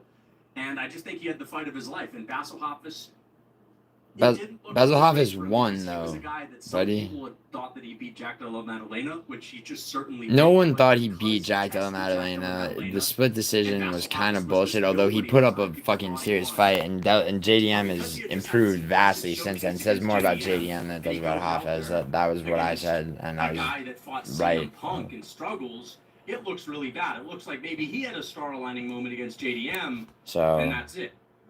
But Basil Hoffus still had a very good battle. so he's talking about right away. So he's talking about one. He's going back one each. He hasn't even mentioned a fight of Oban Elliott. He just said he was slow and compared to McGregor Dawson, which makes no sense. Just the ability to push the pace, moving forward and posing his will. We've seen I Basil mean, Hoffus take down yeah, JDM. but We these know he are has decent grappling. Defensively, you know, the guy says he's a black belt, so I'm gonna the guy say says he's a black belt. probably pretty freaking good on the ground. So he has no idea, Open Elliott might be really. a little bit better, but here's the thing. He's Even no though idea. Just Preston Parsons, who is a grappler, Open Elliott is just not a dangerous man. Really? He's not a dangerous man. You know, it's like, He just finished. Okay, so. Alright. I mean, you could go back and watch prediction videos. I'm sure you could go back and watch mine, and find moments that are. But okay, so Lucas Tracy, right? So I'm not. I can't condemn him off this, but he compared Oban Elliott to Grant Dawson, which makes no sense. Okay, he said Oban Elliott was slow, which after the President Parsons fight, we already knew was fucking not even close to the case. He said a lot of shit about Basil Hafez that, well, true, is also very general. Like, he's explosive, he, pushes the pace, all this shit like that. And he said that Oban Elliott is not a dangerous man, and then goes on to pick Hafez. By the way, I'm not gonna, basically base this on his right or wrong picks. I'm basing this on the content of his predictions, right? So, but although I am gonna mention the fact that Oban Elliott, not only did I pick Elliott and pick him correctly, but he was a lock for me, which I foresaw, and he got his first finish in this fight. So Lucas Tracy saying that he's not a dangerous man, in retrospect, looks fucking retarded. But once again, to be fair, you could go back and nobody has a perfect track record. I certainly don't either. So I mean, although I guarantee you my track record is better than Lucas Tracy, but I just off of watching that one. All right, so let's move on to. In a rear naked choke, he's getting you with a guillotine. Oban Elliott's doing that to novices like myself. So, all right, Mickey Gall versus Bramaj. This. I just think this is a really interesting fight, you know? Alright, let's get on. Alright, let's see. Okay, so I did pick Denise to beat Tiber. My reasoning for that was Denise's getting, slimming down, getting more cut, and having, in between his first and second fights, his first fight he was gassing out, but he still knocked out Austin Lane in his first fight. Then his second fight against Carl Williams, a wrestler who beat Justin Taffa by taking him down and laying on him, was unable to fucking successfully shoot a takedown until the end of the third round. And he, not only would Denise stuff the takedowns, he'd stuff them with strikes, right? Now, Tiber is a whole different fucking caliber, right? And I knew that he was gonna fucking shoot takedowns. So, homework D in deep mud? What do you mean? So I'm gonna see. I'm giving Lucas Tracy his day in court because I've never watched a video of his, and people ask me what I think of him. Yo, keep spamming that musical short though, dude. Like three of my friends are basically doing the same thing. Seriously, musicals should have fucking so many more followers than or not followers, rather subscribers. Yeah, let's get let's get him what he deserves for real. Let's get his numbers past where he goes next. Sure, you could. I mean, dude, heavyweight division is trash outside of.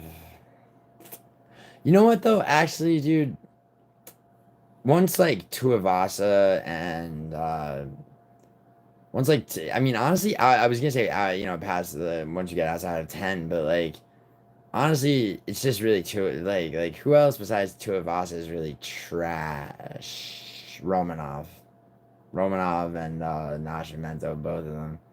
No, come on, dude. Come on. Don't be. Dude, Spivak when he lost weight to fight Tibur in the rematch and armbarred him in the first round. Come on, dude. He's he's not trash. Mick Parkin is now ranked at 15. Have you heard the gospel, Lillian? Sure I have. I wish musical would stream more. Dude, he streams a lot. He's sick right now. His honestly he has he's having like I told him to go to the doctor. I hope he does. He's sick. Do I know what the gospel is? Like in the Guy Ritchie show, the dude, the gospel. He's like the drug dealer.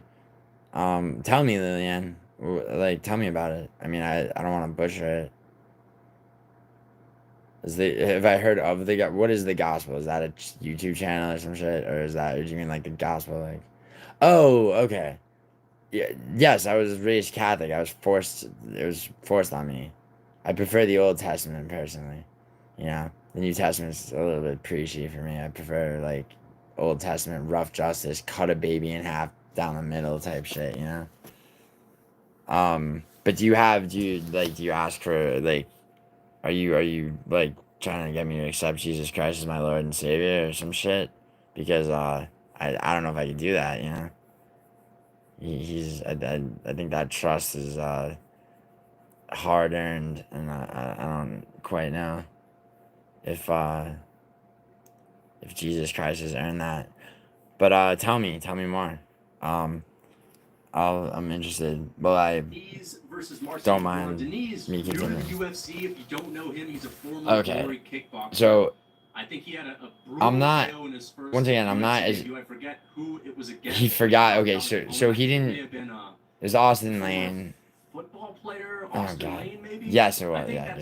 So I mean, that was weird because it's almost like he did like a fake forgetting of that. I mean, that really seemed like a force. Like I don't quite remember, but it's like, why would you do that when it would be counterproductive? Why wouldn't you, if you know, like, you know, and also why wouldn't you do your research? Like, but sorry, I mean, forgive me by the way if I keep stopping this and I'm too harsh. Like how he died on the cross for our sins. So okay, Lillian, are you familiar with The Last Temptation of Christ, the book and then film by Martin Scorsese, where Jesus basically where he goes down the road in his mind of, instead of accepting the torture and crucifixion, decides to marry and have kids with Mary Magdalene and just lead a normal life. And the amount of temptation towards that he had.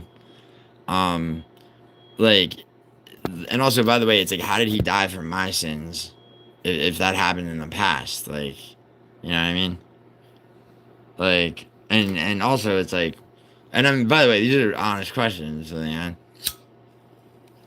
If you're trolling me or not, like, it doesn't matter. I'm straight up asking. So honestly, right? This is here. Let me put it like this, right? So like, if Jesus Christ died for my sins, right? But I don't believe in the sort of, the Catholic fucking. I mean, like I said, I was raised Catholic, which is a fucking traumatic experience. So it's like, forgive me if I'm a little harsh about the shit, right? I don't mean to be. But no, really, like, so if Jesus Christ died for my sins, and I don't share the same concept of like sort of sin and redemption, right? What, like, and not only me, but like the majority of people on this earth, right?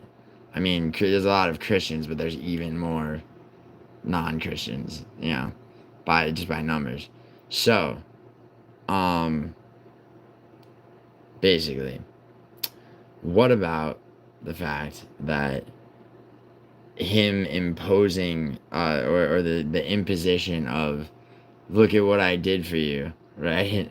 Essentially, right? I died on the cross for your sins, or whatever, right? It's like, bro, I didn't ask for that, man. Like, and you did it before I was alive to, you know. And by the way, I'm not the type of person that like if somebody helps me out with something, I'll be like, well, I didn't ask for it, so therefore it doesn't matter. Like, I hate that shit. But like also, it's like I didn't tell anybody to go to fucking like walk into a crucifixion for shit that I could have taken accountability for myself, right? Um, on whose end, Ian Gary Barlow? Gaslighting on my end. Fuck out. You mean fuck out? Yeah, dude. That's what I'm saying. I mean, I'm not. I'm just, bro. I'm just fucking around with Lillian, who may or may not be even Jesus. I believe that Jesus existed, but I think he was like the Charles Manson of his day, bro. He just got people to believe that he basically started a cult, and that cult just became. You ever been to like a Catholic mass, dude? Close your eyes, like for a good like 15 seconds, and then reopen them and like look around, bro. It's like you're in a fucking. You might as well be in like a Anton LaVey Satanism fucking meeting. It's the same fucking shit. And I was baptized, first communion, confirmation, the whole fucking shit, dude. Mm.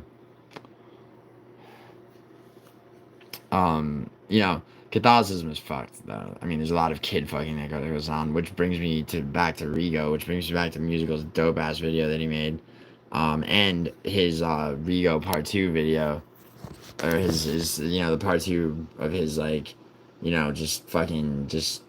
And it's not what I love about Musical's videos are that he's like the shit's funny and it's so on point. Like all the videos he's made. The one on that fucking grifter lucrative MMA. The Anthony Smith one is fire. Like I love that. At least it's not Mez. It's is that what is that? Dude? Is that like some pagan? No, that wouldn't be pagan shit. That would be what is that, like Aramaic or I don't know, man. Is that Muslim? Is that like I don't know what that is. Um, I mean, should I?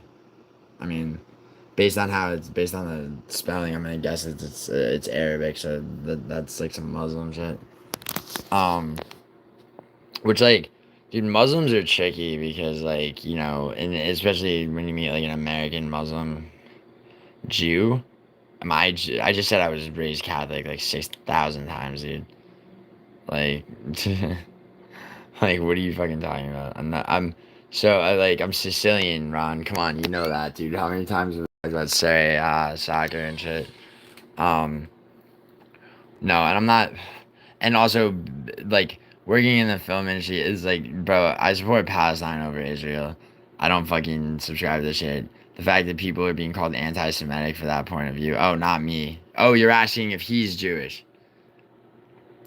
Yeah, well, okay, you're right, Will Black Betty. Yeah, dude, Will Black Betty. You kind of, I mean, without meaning to, I just established the fact that you got special treatment because I looked up everything you fucking said. All right, yeah, fuck. Sorry, it's just the religious aspect of shit. It's like, and I don't even mind like learning shit about religious shit. It's just like, okay, here we go. Okay, so so what you're talking about is yeah, Brit Mila, okay, which is circumcision. Okay. Fucking goddamn it, man. You motherfuckers.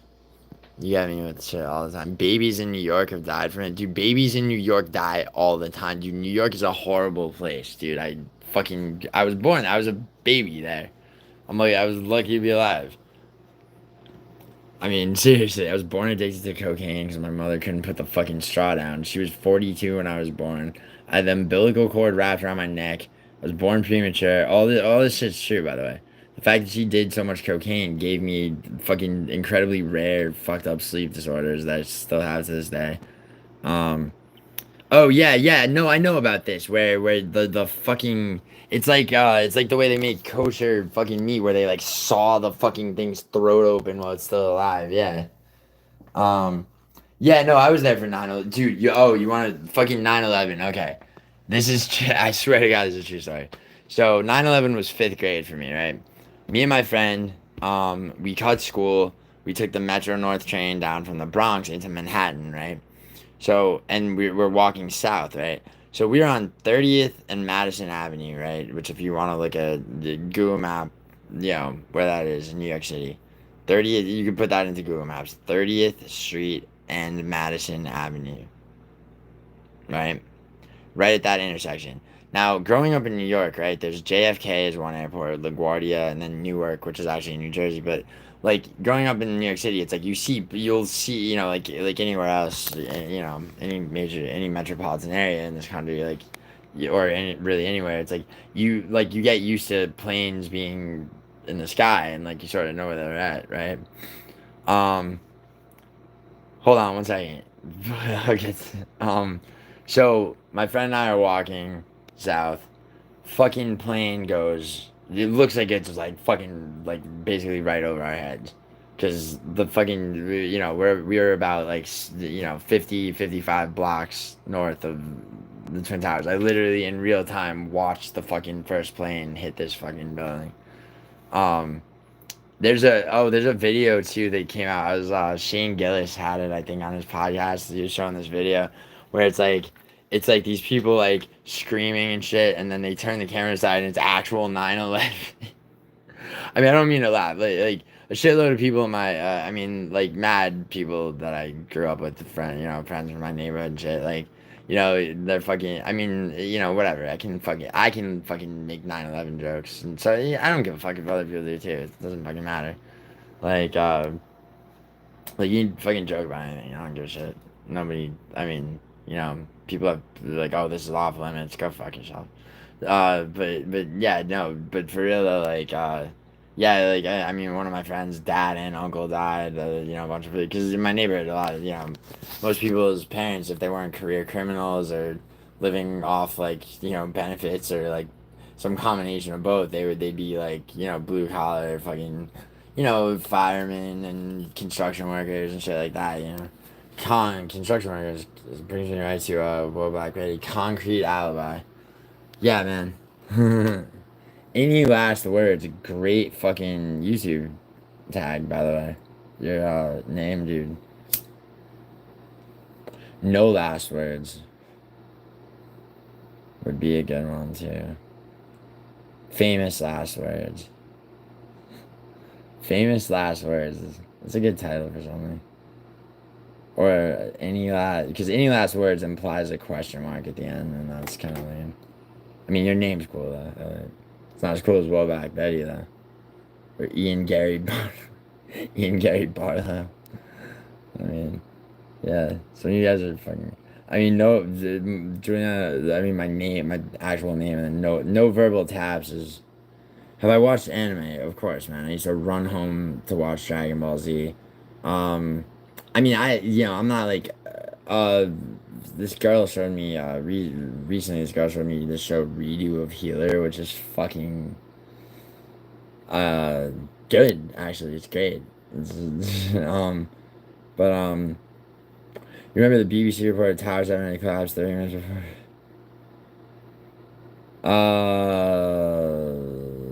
I don't know about that, man.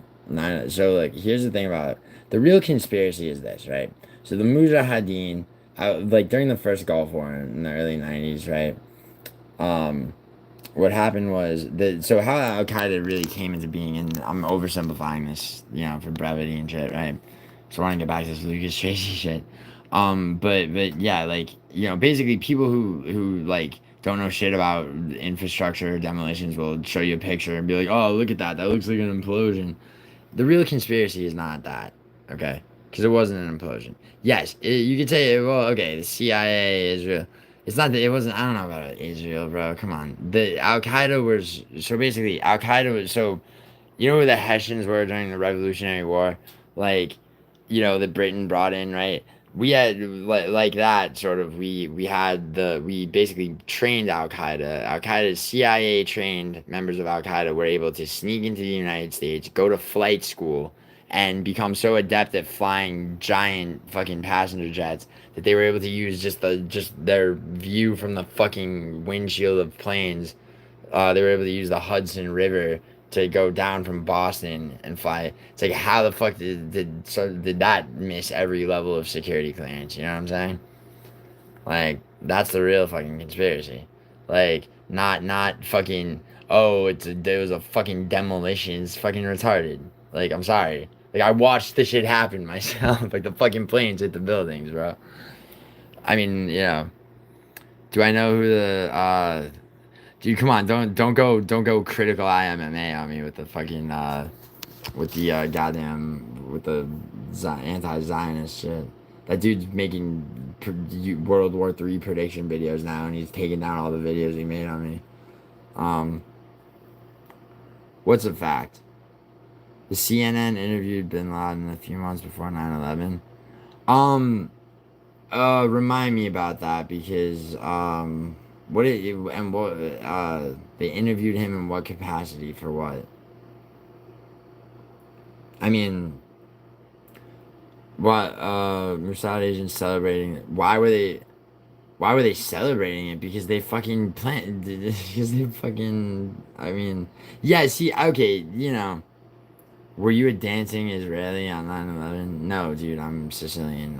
I just talk about Catholicism and being subjected to being raised Catholic. I'm so they sat and waited for 30 minutes before the first plane hit. I mean, I know, like, I know the theory that you're talking about, bro. I mean, it's been a minute since I looked. Oh, yo, Netflix has a documentary about this shit, by the way. We're here to document the event. Yeah, so the fact that they knew about it, I mean, I don't doubt that. I mean, that's not beyond belief at all. I'm not gonna. Yeah, I mean, for sure. I mean, well, not for sure, but you know what I mean. Like, I don't discount that at all. But like, I mean, my only point was that, it wasn't demolitions, which a lot of people fucking would say. I remember that bullshit. I also remember, I remember nobody, how hard it is to get a fucking, fuck. God, I hate when that happens. Sorry. It's virtually impossible to legally get a license to carry a gun in New York City. It's super easy to go to the fucking park and buy a fucking 38 or 357 Magnum from a dude for fucking $160 that'll buy it back from you too. So like anyway, I say that to say this. Mad people's There's so many fathers in my neighborhood after 9/11. Started going to shooting ranges and shit. And I remember the fight instead of like the traditional silhouette of like a dude with a gun, it was Bin Laden's face that they'd be shooting at. Everyone got what they wanted for Christmas too that year, I remember. In my neighborhood. But also though, D12's first album had come out like the August prior. That album and fucking and Super Smash Brothers Melee that my one friend Carlo and his sister, they were the kids waiting in line outside like Best Buy and shit for GameCube and shit. Like, they had it because it came out like November, around this time of year, like a month before fucking Christmas, right? For Black Friday and all that. And we drove like we'd be like 11 at a time over Carlo's house playing Super Smash Brothers like versus mode. Four people against each other, and like third and fourth place had to give up their controllers, right? And so we drove the fucking the electric bill at his house because like his dad was like an HVAC. His dad was an HVAC worker, like duct work. Like he goes into buildings and crawls up the vents and fixes shit, right? And like so obviously no one had a lot of money. His mom didn't work, so oh hey, sorry, Kakashi Hatake. Hey, what's up, dude? Alright.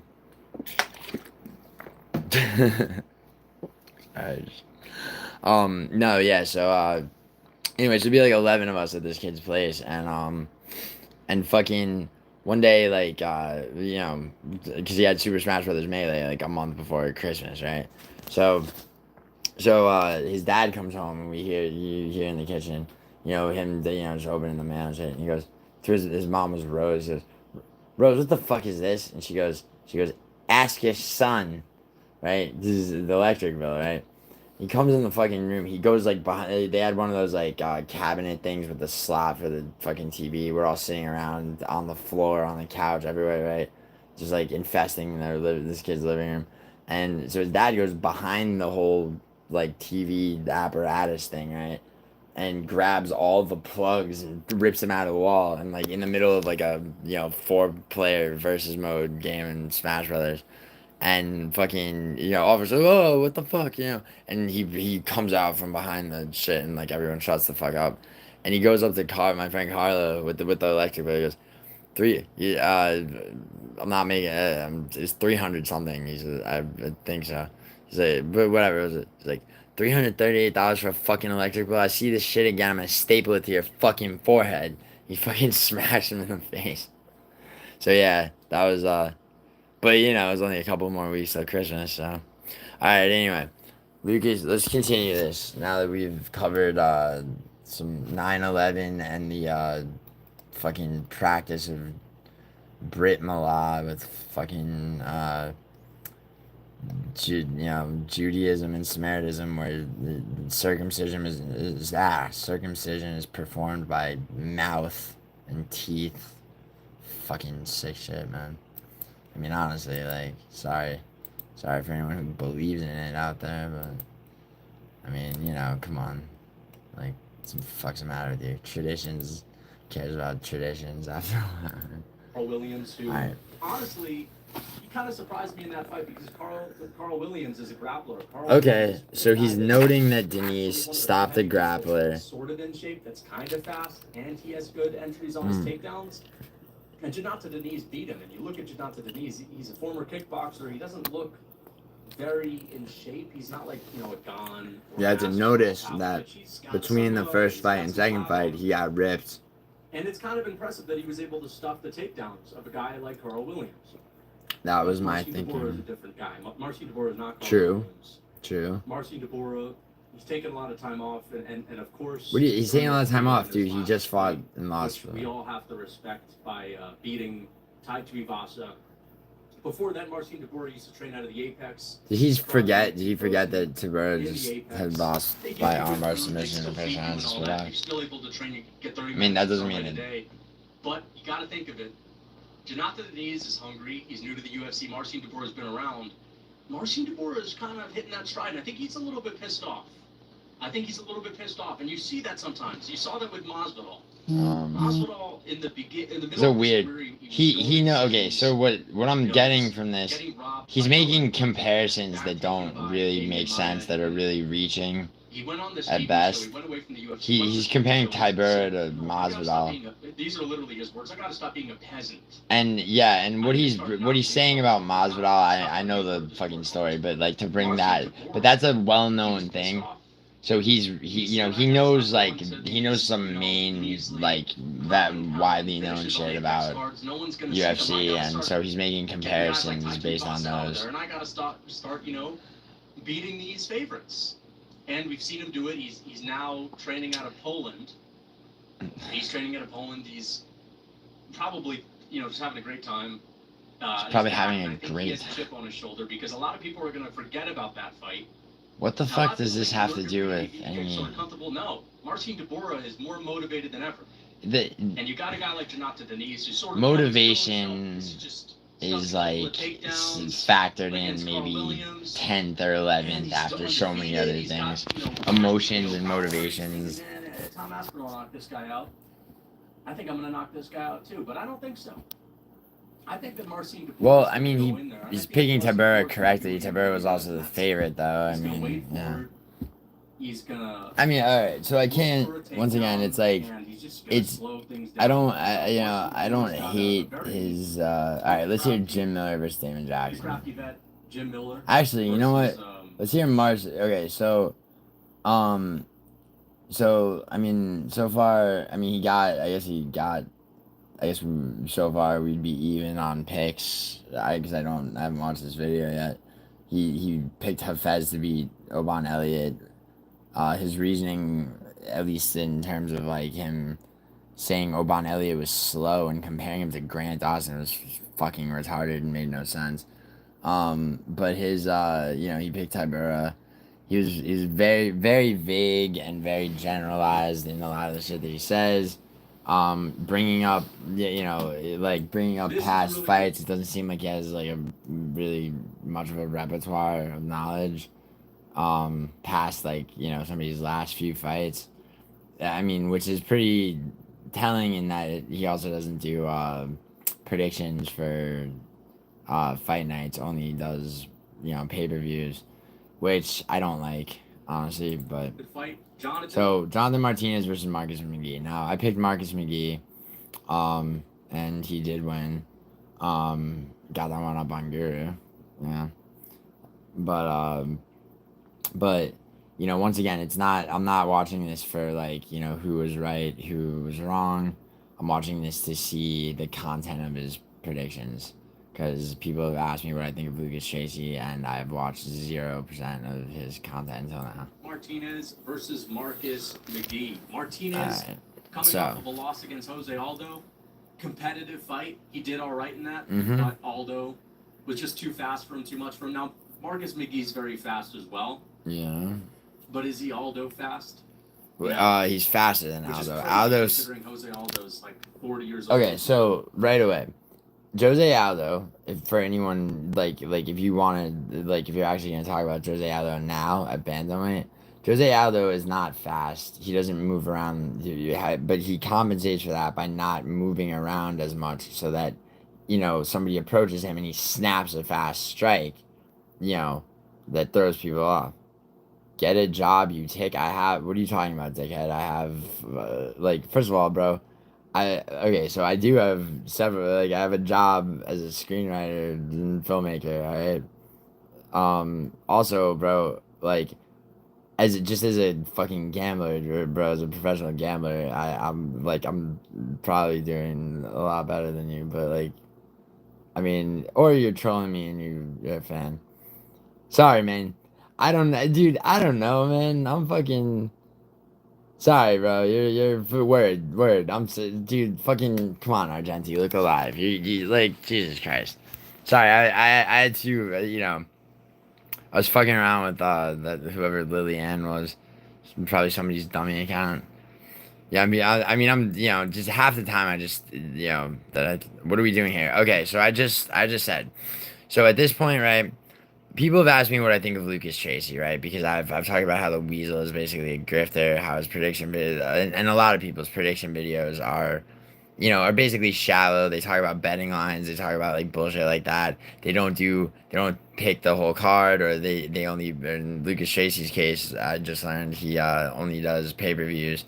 So, but I've never actually watched any of his content, and so I had no opinion that was reasonable, right?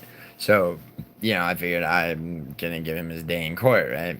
So far, watching his prediction video for 309, because he didn't do one for the last card, although he decided he'd make a Peter Yan as the new go-to bantamweight video after it, which is, it's alright, well, I mean, that in itself is not hypocrisy at all, but, what I'm basically doing is I'm listening to his prediction videos for research, knowledge, content of what his what he's saying. And so far, I mean, I would say, what's telling, it seems like he's a guy who knows, he only really knows major UFC events and news and shit. He makes he compared Oban Elliott to Grant Dawson, which is a bizarre and and he said Oban Elliott was slow, which made no sense. And also picked Tevez, and it's not me fucking going shot for shot to see who did better on picks, necessarily. Although, I did pick Oban Elliott, and not only that, he was a lock for me. Meaning, betting advice wise, he was on my round robins, and he won by finish.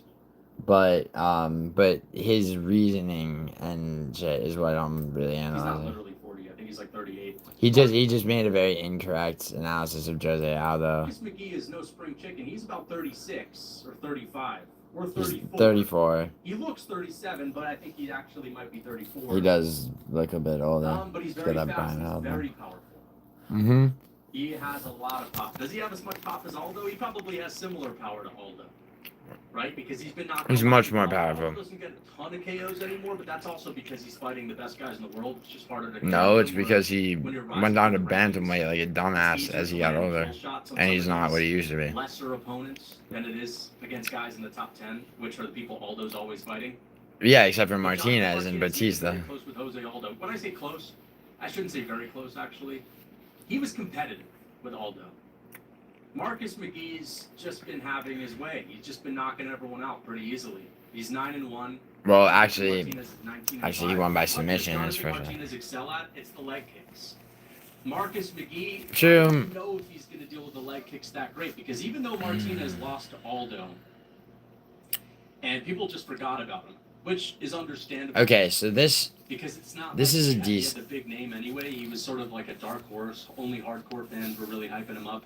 Now that he Well, lost, of course, his stock takes a dip, but he's that's still got not some really of the true, nastiest but leg kicks in the UFC. You can argue top 5 best leg kicks in the UFC. okay, right now. he's saying Jonathan Martinez has top 5 best leg kicks in the UFC. He's not in the top 20, So the but fact that he even had a competitive fight I with mean, Aldo whatever hyperbole. is still kind I'm of giving because him it's not the like extreme leg benefit of the kicks doubt. By the way, I could be being I think so his much boxing more improved in that fight a little bit, too, nitpicky, and from the last I'd fight still be on before point. that. So, So now he's up against a guy who's not going to be Jose Aldo with the leg kicks. oh He's gonna god. be a All lot right, so easier he's to talking land in those kicks circles. on, whether it's calf kicks or inside leg kicks or whatever. Yeah. And Jonathan Martinez Hey, bro, is what's very up? tough. He's extremely Dude, he's tough. okay. Very So durable. he's going on And it. He's got an really hour and tough 2-minute grappling prediction as well. video, We and saw that in the he's Saidar Magomedov fight, which this I is thought he filler. lost, but it was still very close against Saidar Magomedov. He was able to win Okay, just in the clinch. So he's bringing so he brings up the Said Naim. And so I think he has those advantages in this fight. He's gonna I think pick Marcus McGee Martinez. is definitely the I better got option. this one on Guru and him, but But do I see Marcus McGee I'm knocking back. out Jonathan Are you the same Martinez? person? I don't. you are, aren't you? You know, he could go in there and do it. Have as many dummy accounts as you want, he's bro. got It's a fine. really good training camp. He always Fine with training me. out of that Arizona team. I don't know what you're Now saying he though, is dude. part of Just the speaking East Arabic. So there's a lot of great bantamweights at that. Alright. time. I Next. think this is going to be a huge step. That one in was not competition. that It bad. is a winnable fight. It's not like Marcus McGee can't win Let's this. Maybe he'll just here's outdamage what I want Martinez here. and maybe he'll Not bone expose nickel. Martinez's boxing. That's But it's like okay. So Charles Oliveira but, versus Michael you know, Chandler. Now, what I said about this fight was that there's no reason to think that it's gonna go any differently than the first. What I meant by that was not necessarily that Oliveira just gets a fucking finish, like seconds into the second round, but that Charles Oliveira would be dominant over Chandler, which he was. Chandler had his moment at the end, which earned the fight of the night bonus rather than performance of the night for Charles Oliveira, for sure.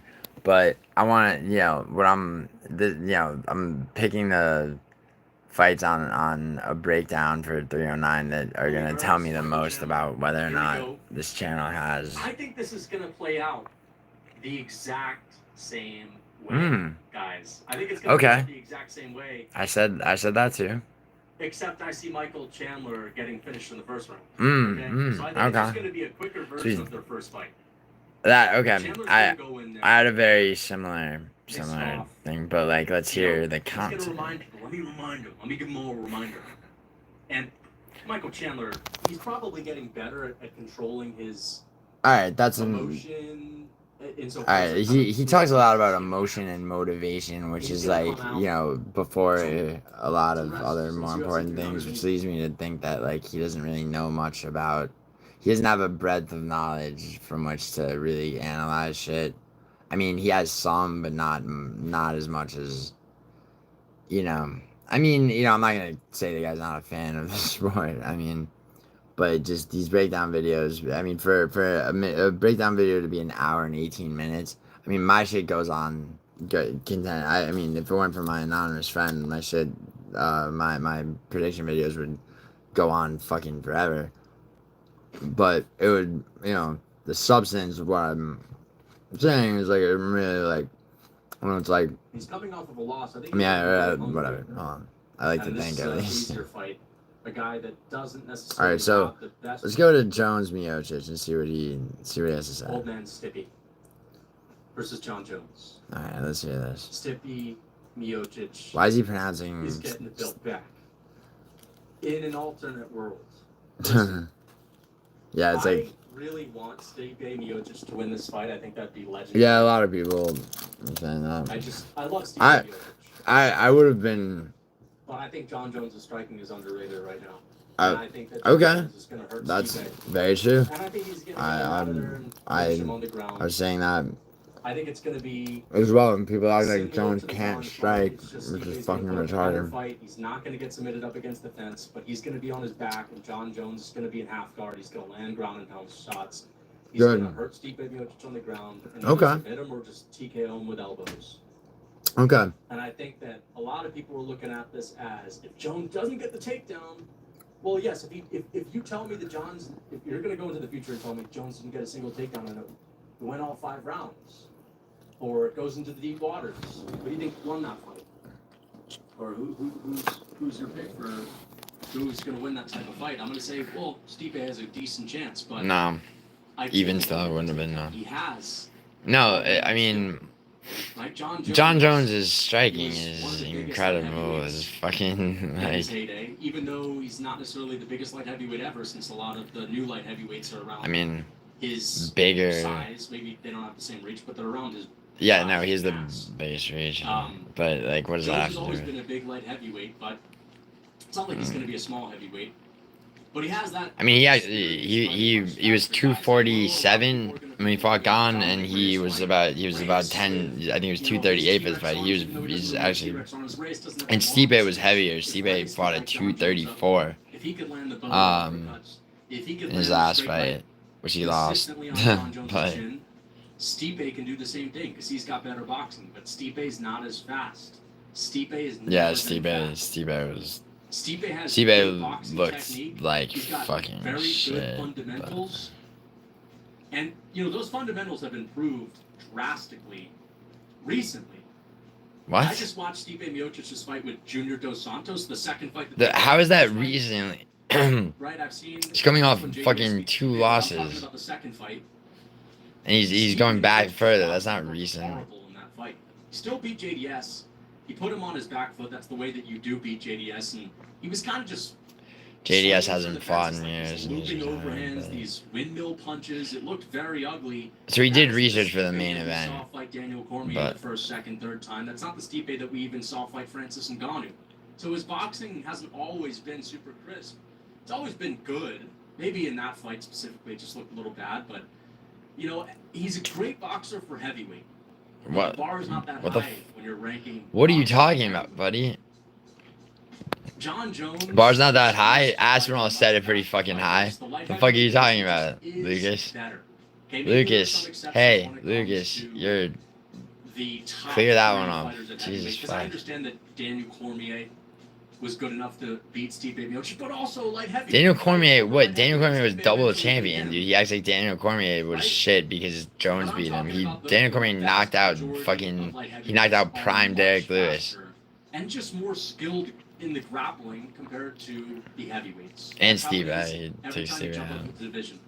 And I think that even though DC failed to finish Steve Baby on the ground, he did take him down, right? It was a little potbelly DC, and Steve Miocic just was able to even get confident in those fights and shoot his own takedowns. And he's a pretty good wrestler, but No, he's not. He never was. 2019 John Jones failing takedowns against Santos and Reyes. This is the 2024 John Jones that's had. I mean, to be honest, he's not been training at full force recently because he was injured for a long time. Yeah, but then he recovered and had a full camp, There is of course. a little bit different in John Jones's approach these days. I think that his training camps are a lot more game plan focused.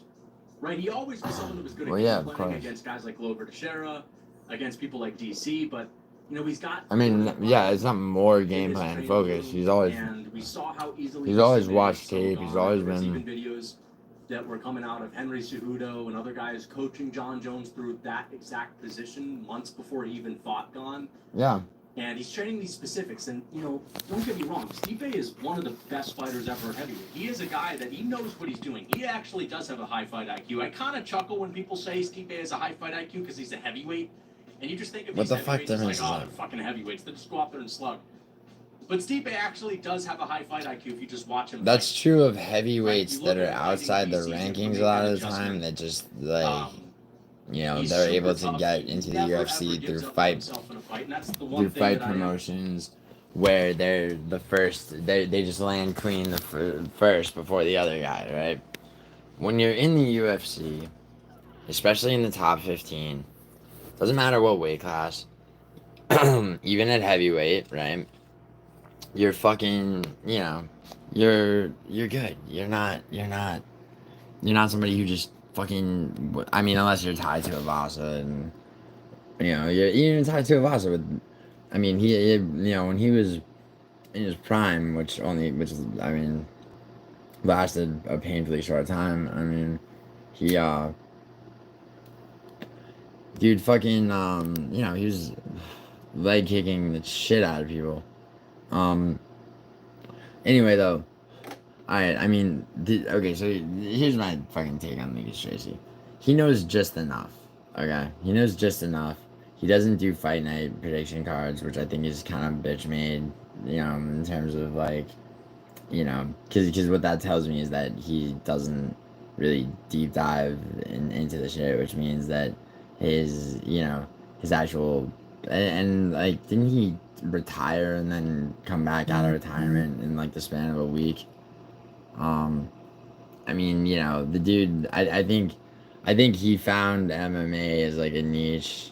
I could be totally wrong about that. Maybe he's been in love with the shit his whole life. He didn't know. I'm probably not wrong. I'm almost 100% probably right. He strikes me as a semi-casual, you know, person in terms of, you know, when it's like because like you can make videos all day about like, you know, this guy's the GOAT and like here's a take on this or whatever, and really it doesn't require, you know, like much. You could tell if a person is actually knows what, you know, they're actually watching the shit and they actually keep, you know, semi-encyclopedic, that, you know, they know the sport really well by a prediction video and the content of their prediction video. And the reason that I basically put a lot of weight on that is because people bet based on people's prediction videos. This guy's got, you know, over 100,000 subscribers. Somebody's watching his prediction videos and just putting their fucking money on the picks he makes. And, you know, and that bothers me because, you know, it sets people up to lose money. You know, the guy, like, I mean, you know, I have a YouTube Premium, so basically I don't know if the guy has, I don't know what ads are on the guy's channel. Actually, I don't know if that actually matters. Like, like if you're sponsored by someone, I think the fucking, I think it's like a live read at the beginning or some shit. I'm not sure, actually. You guys would know better than me, actually. But regardless, like, you know, I don't think, the guy, he's nowhere near as bad as the Weasel.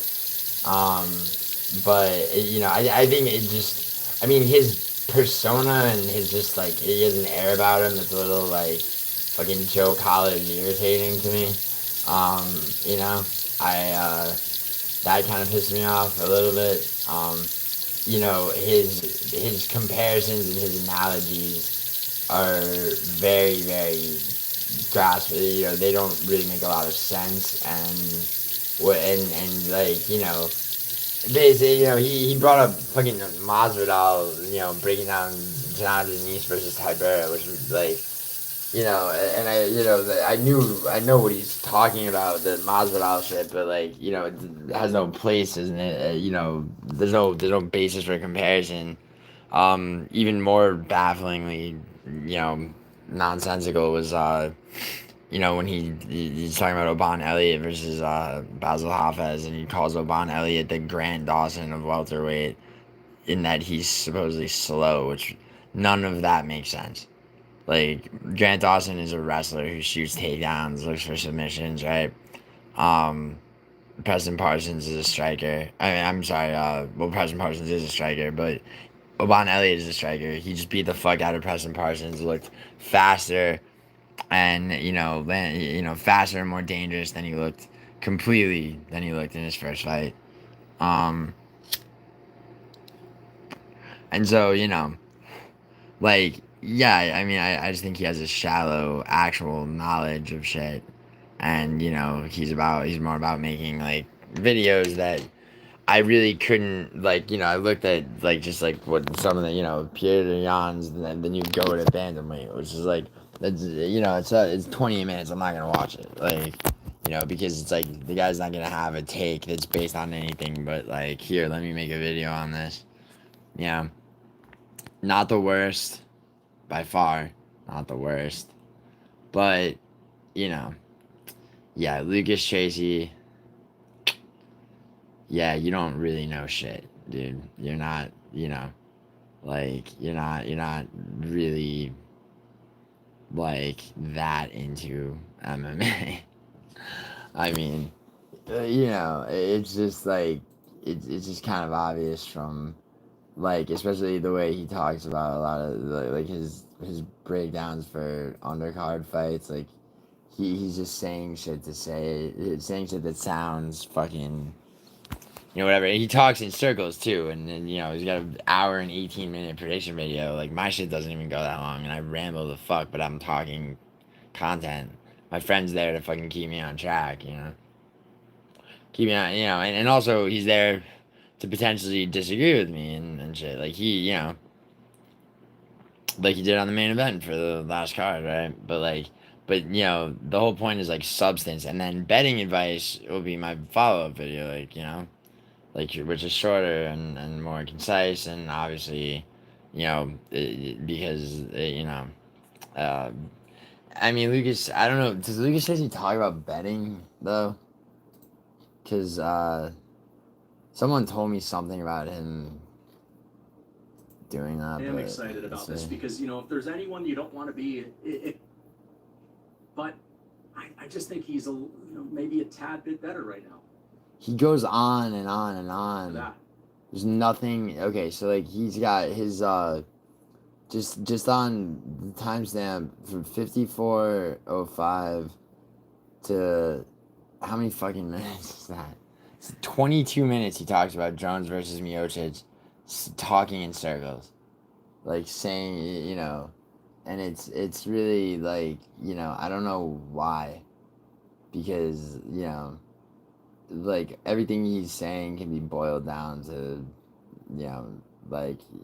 3 or 4 minutes, and not that a prediction video has to be has to have necessarily just brevity in mind. It's just that it's if you're not if you've said everything you have to say, just fucking go to the next fight, bro. It's and yeah, so basically not a lot of depth to his takes, a lot of comparisons that don't make sense, which I feel is backed by lack of actual knowledge or research. So yeah, I mean, there you have it. Lucas Tracy, just not the worst, not the most alarmingly fucking fraudulent, but also yeah, pretty much a light pack in the arena of MMA YouTube channels that actually know what the fuck they're talking about. That is my take. And I mean, pretty much thoughts on the McGregor case. Guilty. He's guilty for sure. What's okay, so there's a channel I watch called Criminal Lawyer Bruce Rivers CLR, right? Criminal Lawyer Reacts is what it stands for. And this dude is fire. So let's see. He's got Little Dirk, Diddy, that fucking bitch that put her boyfriend in a suitcase. Uh, let's see. Young Thug. Did one thing on McGregor though. He did a video on McGregor's case that breaks it down.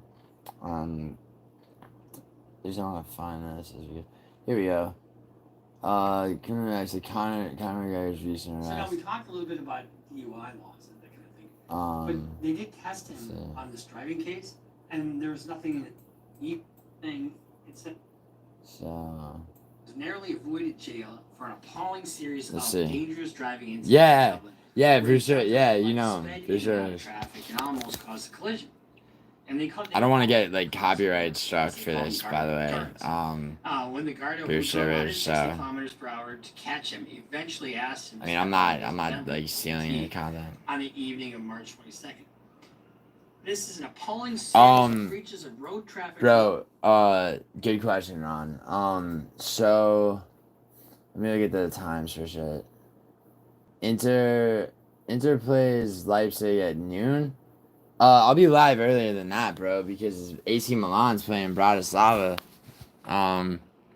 You know, that's definitely worth fucking my time.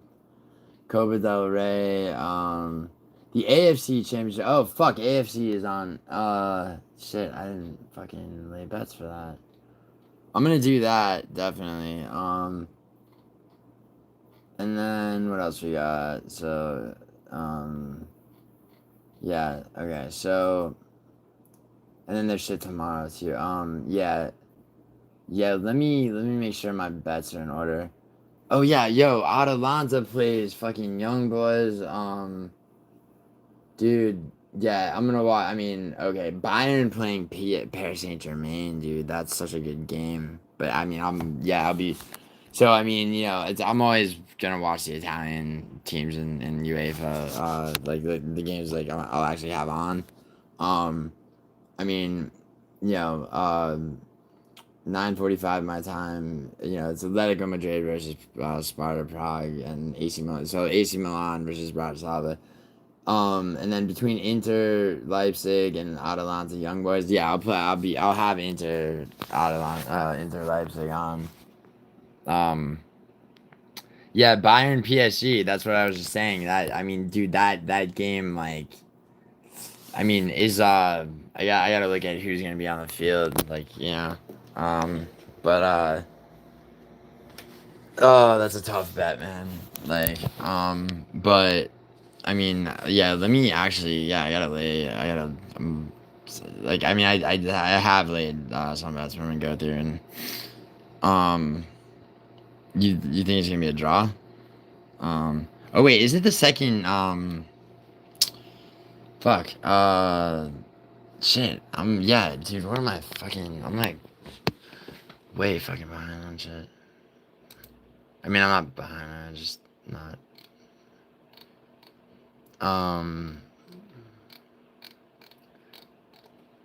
Yeah, look at the stats.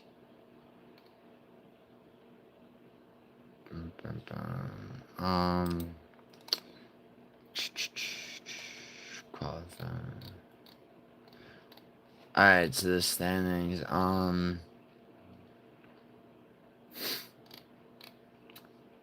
Yeah. Dude, wow, Leipzig's eating ass. Bratislava's eating even more ass. And AC Milan's not doing too well. So, I mean, they're gonna get a fucking easy win after, over Bratislava. Oh, you're saying, oh, yeah.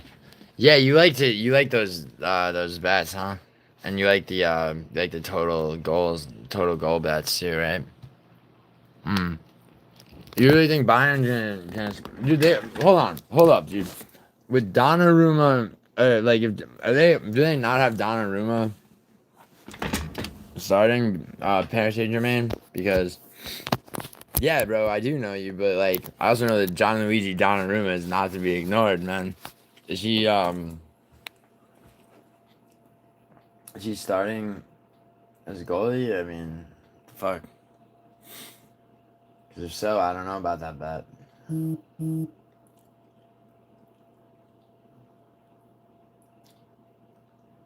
mean, Donnarumma can't be. You know. I mean, you know, he can't. You know, he can't do everything though.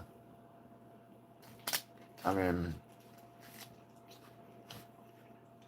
Paris Saint-Germain's been lacking, you know, in terms of their defense a little bit this season, but not terribly.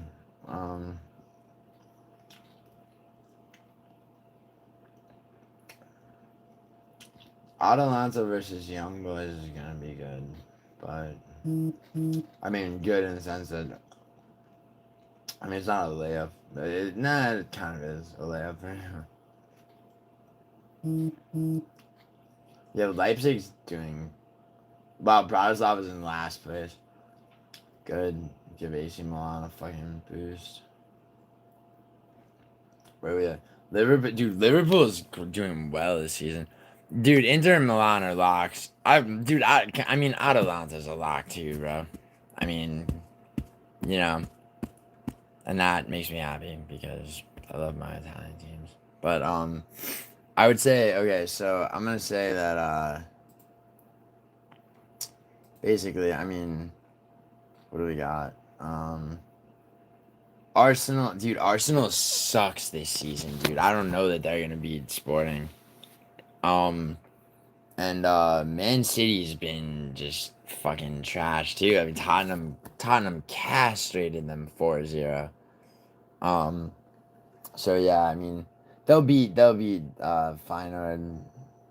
I always forget how to pronounce that out here, but probably. Bayer Leverkusen's not been particularly well. I mean they'll beat Salzburg though. Barcelona beats Brest. Atletico Madrid probably beats Sparta. Yeah, they beat Sparta Prague. Yeah, and then Copa del Rey is the only other. Or actually, fuck AFC. I just forgot about that. Kawasaki's gonna beat. Yeah, Kawasaki's gonna win that. Al Sadd versus Al Hilal, huh? Al Hilal's probably gonna. Yeah, they gotta lay bets for that too, and then. League One and League Two. I'm not. Yeah. Okay. All right. Yeah. I got. Why are your tracking messages on? How do I feel about that? Fucking. Yeah. I mean, not that I don't care that much about the Copa del Rey, but So fuck, I didn't lay bets for these. So there's 2 games on right now that are AFC champions. Shanghai versus Ulsan. I would have bet on Shanghai, and they are ahead by fucking 2, but they did just get a red card. Or no, they didn't just get a red card. It's 55 minutes, so they're back from halftime. They scored. Dude, Matthias Vargas got a hat trick 11 minutes and 23 minutes in. They got red carded 31 minutes in, and back from halftime, plus 11 minutes, and Ulsan, which is usually Korea's best team, is still kind of fucked. All right, and then I'm gonna say so Vissel Kobe, which is that's a Japanese team versus Central Coast Mariners. They're playing. That's an Australian team. They're playing right now. I would have bet on Vissel Kobe. Let's see where they're at.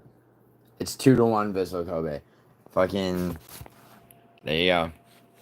Well, I mean, there you go. It's like, I mean, I was right on 2 fucking counts, but the rest of that. So what time is it? It's 3:20. So I have 40 minutes to fucking lay these bets.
Yeah, I just gotta fucking.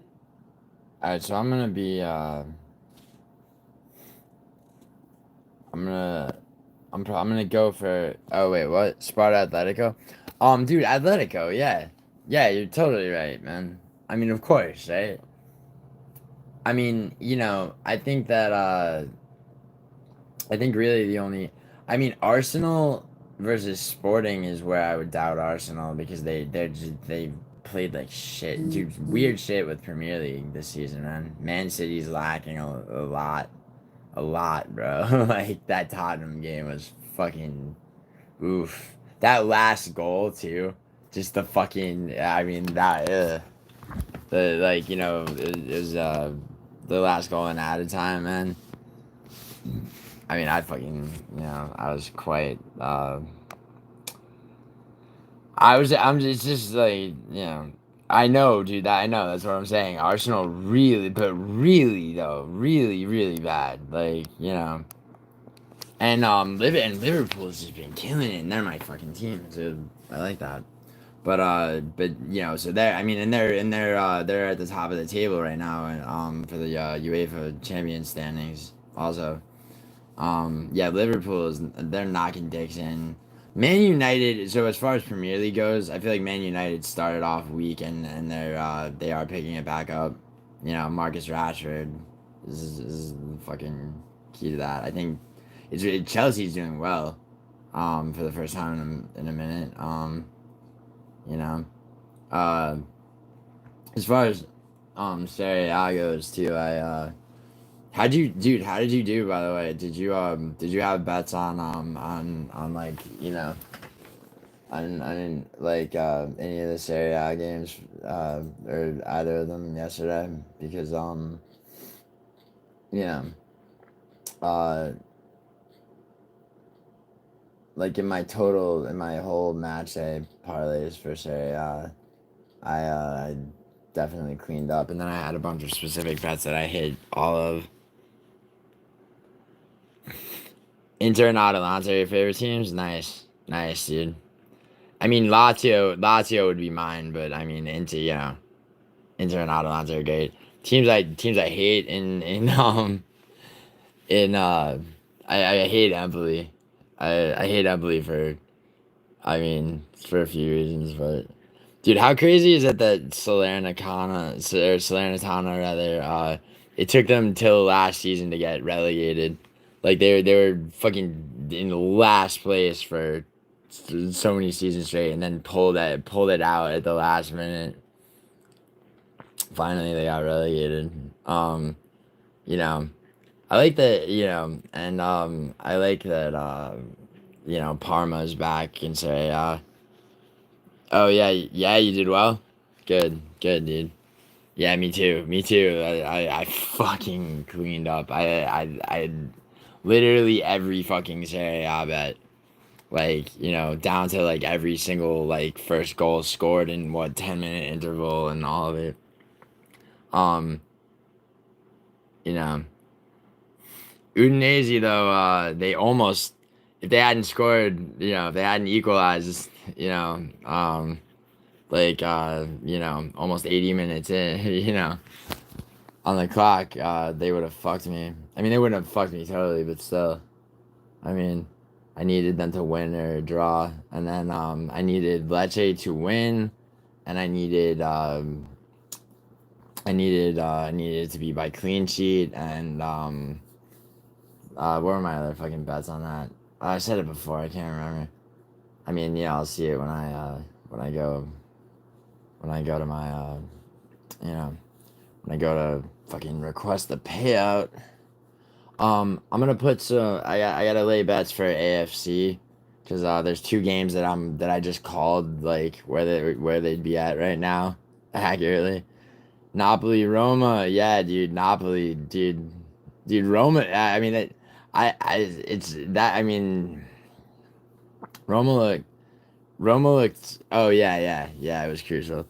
Yeah, of course. And Roma was such shit the game before that. I mean. They looked slightly better, but yeah.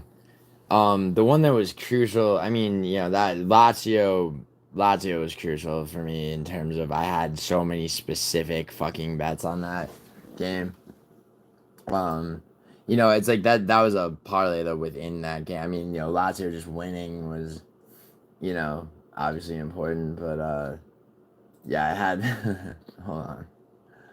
Let me figure let me see which hold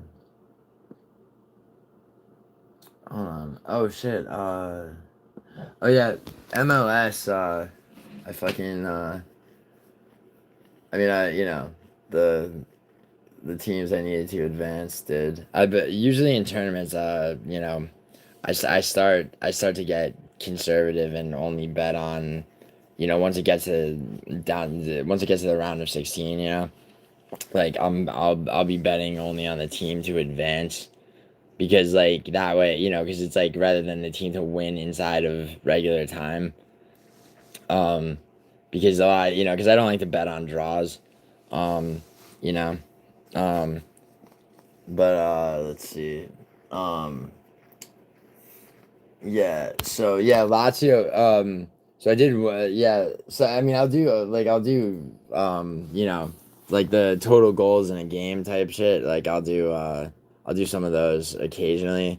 Not as often as you probably do, but you know, I needed 3 or more goals from them in Lazio Bologna. I figured it would be more competitive. Meaning, you know, I didn't like. I mean, you know that red card though. That you know. It was, dude. Fucking dude, Lazio, yo, they fucking Lazio's my favorite team in Serie A. Barcelona, Brest, dude. I don't know about that one.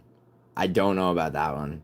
I mean, Barcelona is gonna win. I think. I mean, but I could so easily see it being like a 2-0 game.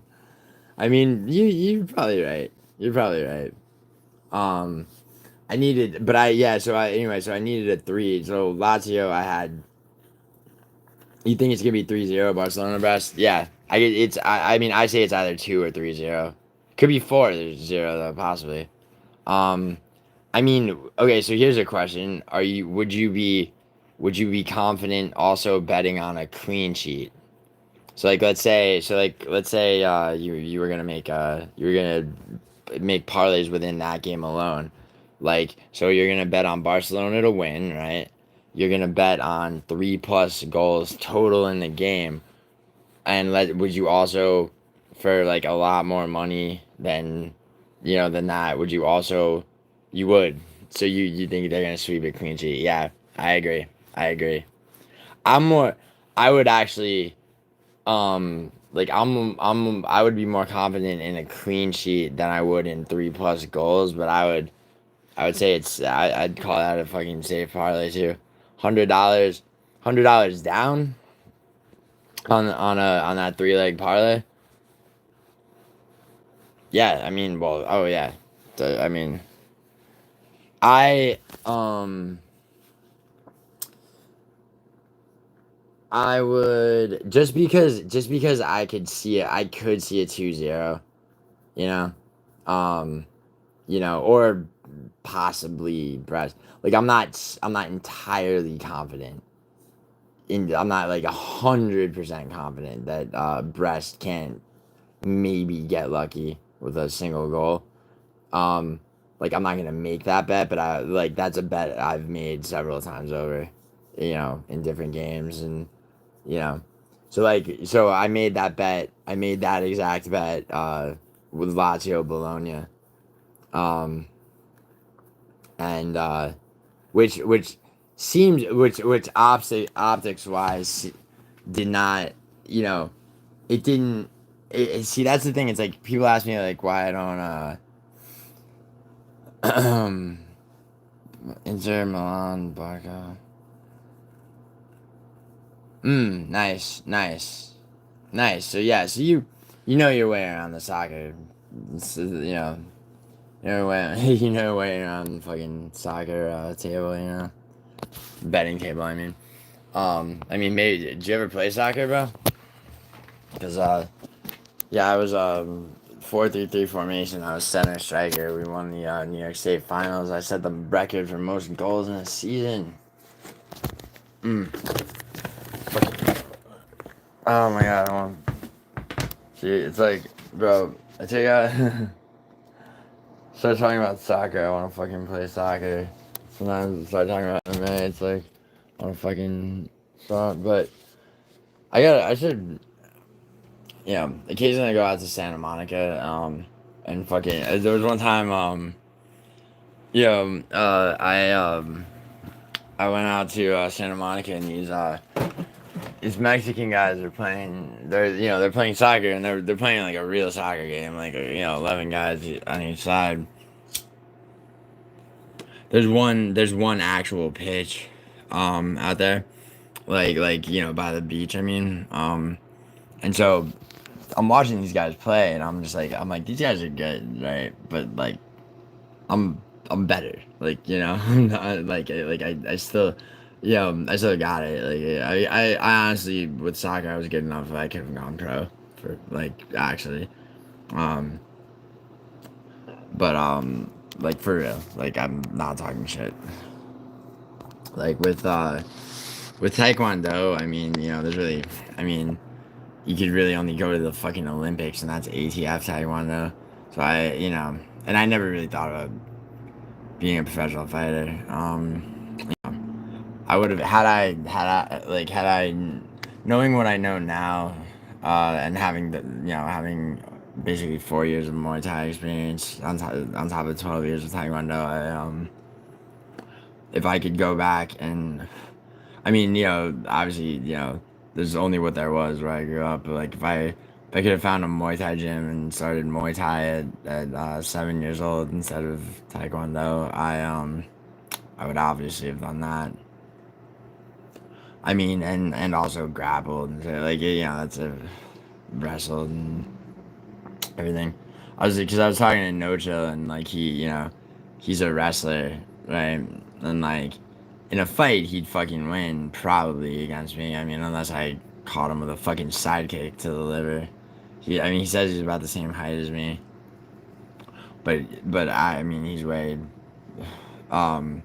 He said he's like 215 or some shit that he walks around at. Bro, it's like I'm 6'2.5" walking around at like 175 or so. Thoughts about Bayern? Dude, I don't think Bayern... Dude, Gianluigi Donnarumma is too good of a goalie, bro, for PSG. Like, unless he's not starting. Because I'm on a live stream, I can't, It's like, I guess here, can I pull this up on my computer, actually? Do they know do they have it up for, like, starting lineup? If Donnarumma is not on the field, dude, then I would, I definitely agree with you. I mean, then again, though, it's like their defense is a little bit. I mean, Bayern's back in Bundesliga, at least. Where are they in the table, though? They're down in the table, huh? Where's PSG, though? Damn, Bayern and PSG they're not showing out in fucking UEFA, huh? So far. Okay, so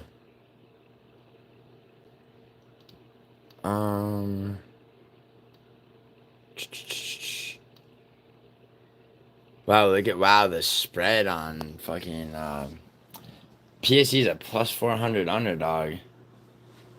Oh, Bayer Leverkusen. Sorry.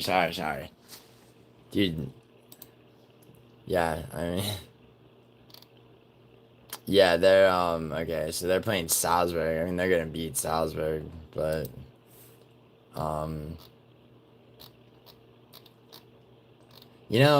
does Salzburg have a chance? No, they don't have a chance in hell. Definitely not. But don't they? Okay, so yeah. They have a bunch. Don't they have a bunch? Yeah, yeah. I just saw the headline of that article. I forgot. Yeah, they did have a bunch of injuries, right? I mean, it's like I mean, it's really all about like if we're talking about like very specific bets, right? We're not just like win or loss. So it's like you know, that's when you gotta pay attention to like who's starting and shit. Because like, I mean, I bet a lot on 10-minute intervals. Like, you know, I mean, more so in leagues, right? So like Serie A, like you'll see me bet like a lot on. Although this last Lazio game, see when Ciro Immobile played for Lazio, bro, I would snipe fucking. I'd have like, you know, I'd be able to tell you like what 10-minute interval the first goal would be scored at, who it would be scored by, which is that's a huge payout. Um, I don't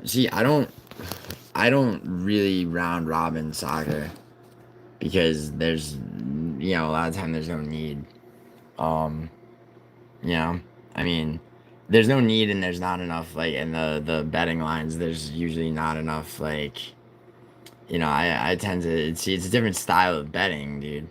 Per like sports betting to win consistently, you know, you have to really zero in on the game that you're betting on and understand the mechanics of it, you know, which is why MMA is one of the hardest sports to you know, to consistently win, which is why the round robin parlay strategy I mean, you know, it took me fucking years to really figure that shit out, like, you know, I mean, you know, I've been gambling since I was a kid, you know. And I've been, you know, like, and I mean, I'm talking, well, you know, blackjack, very early, actually. Um, and then you know, I understood sports betting. I understood, like,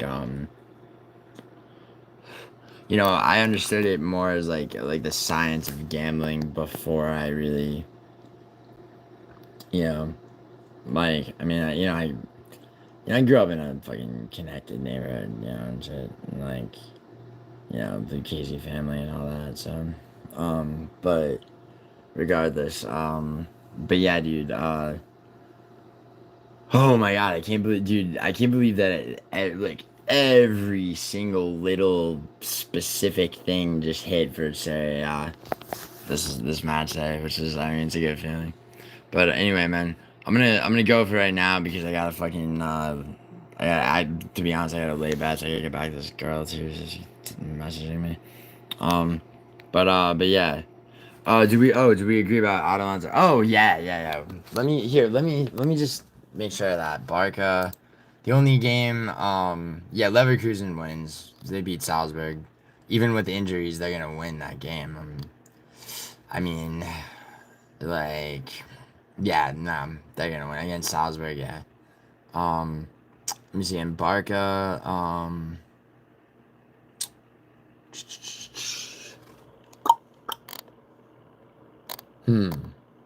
wait, Barca.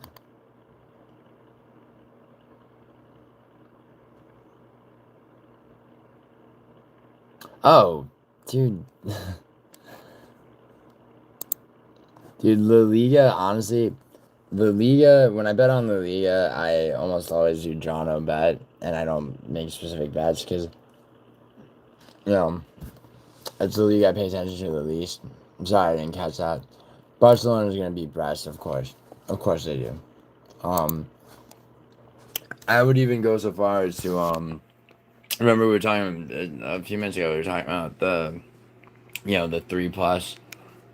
I think they win. I mean, they're definitely going to win. 3+ goals is far from out of the question, and clean sheet victory is far from out of the question too. I mean, you probably actually have more specific knowledge for that. Yeah, see, that's what I'm saying. I could see a 2-0. I like it, you know, if you were gonna tell me so if I had to put money on, you know, if I had to put money on one or the other, right? 3+ goals scored total, or clean sheet victory for Barcelona. It would be a clean sheet. But we'll see, right? I mean they are gonna win though. That's, you know, that's definitely, you know, it's pretty much universally agreed on. I don't see an upset there. I mean, Atalanta beats Young Boys. That's gonna be an interesting game. I'd like to see, because Atalanta's defense. I really do want to. I want to see if they can pull off like I want, I'd like to see like a good like 2-0, 3-0 victory for Atalanta, because like I mean in Serie A you know, they're definitely, yeah, bro. Peace. I'll yeah, dude. Catch you on the pitch, man.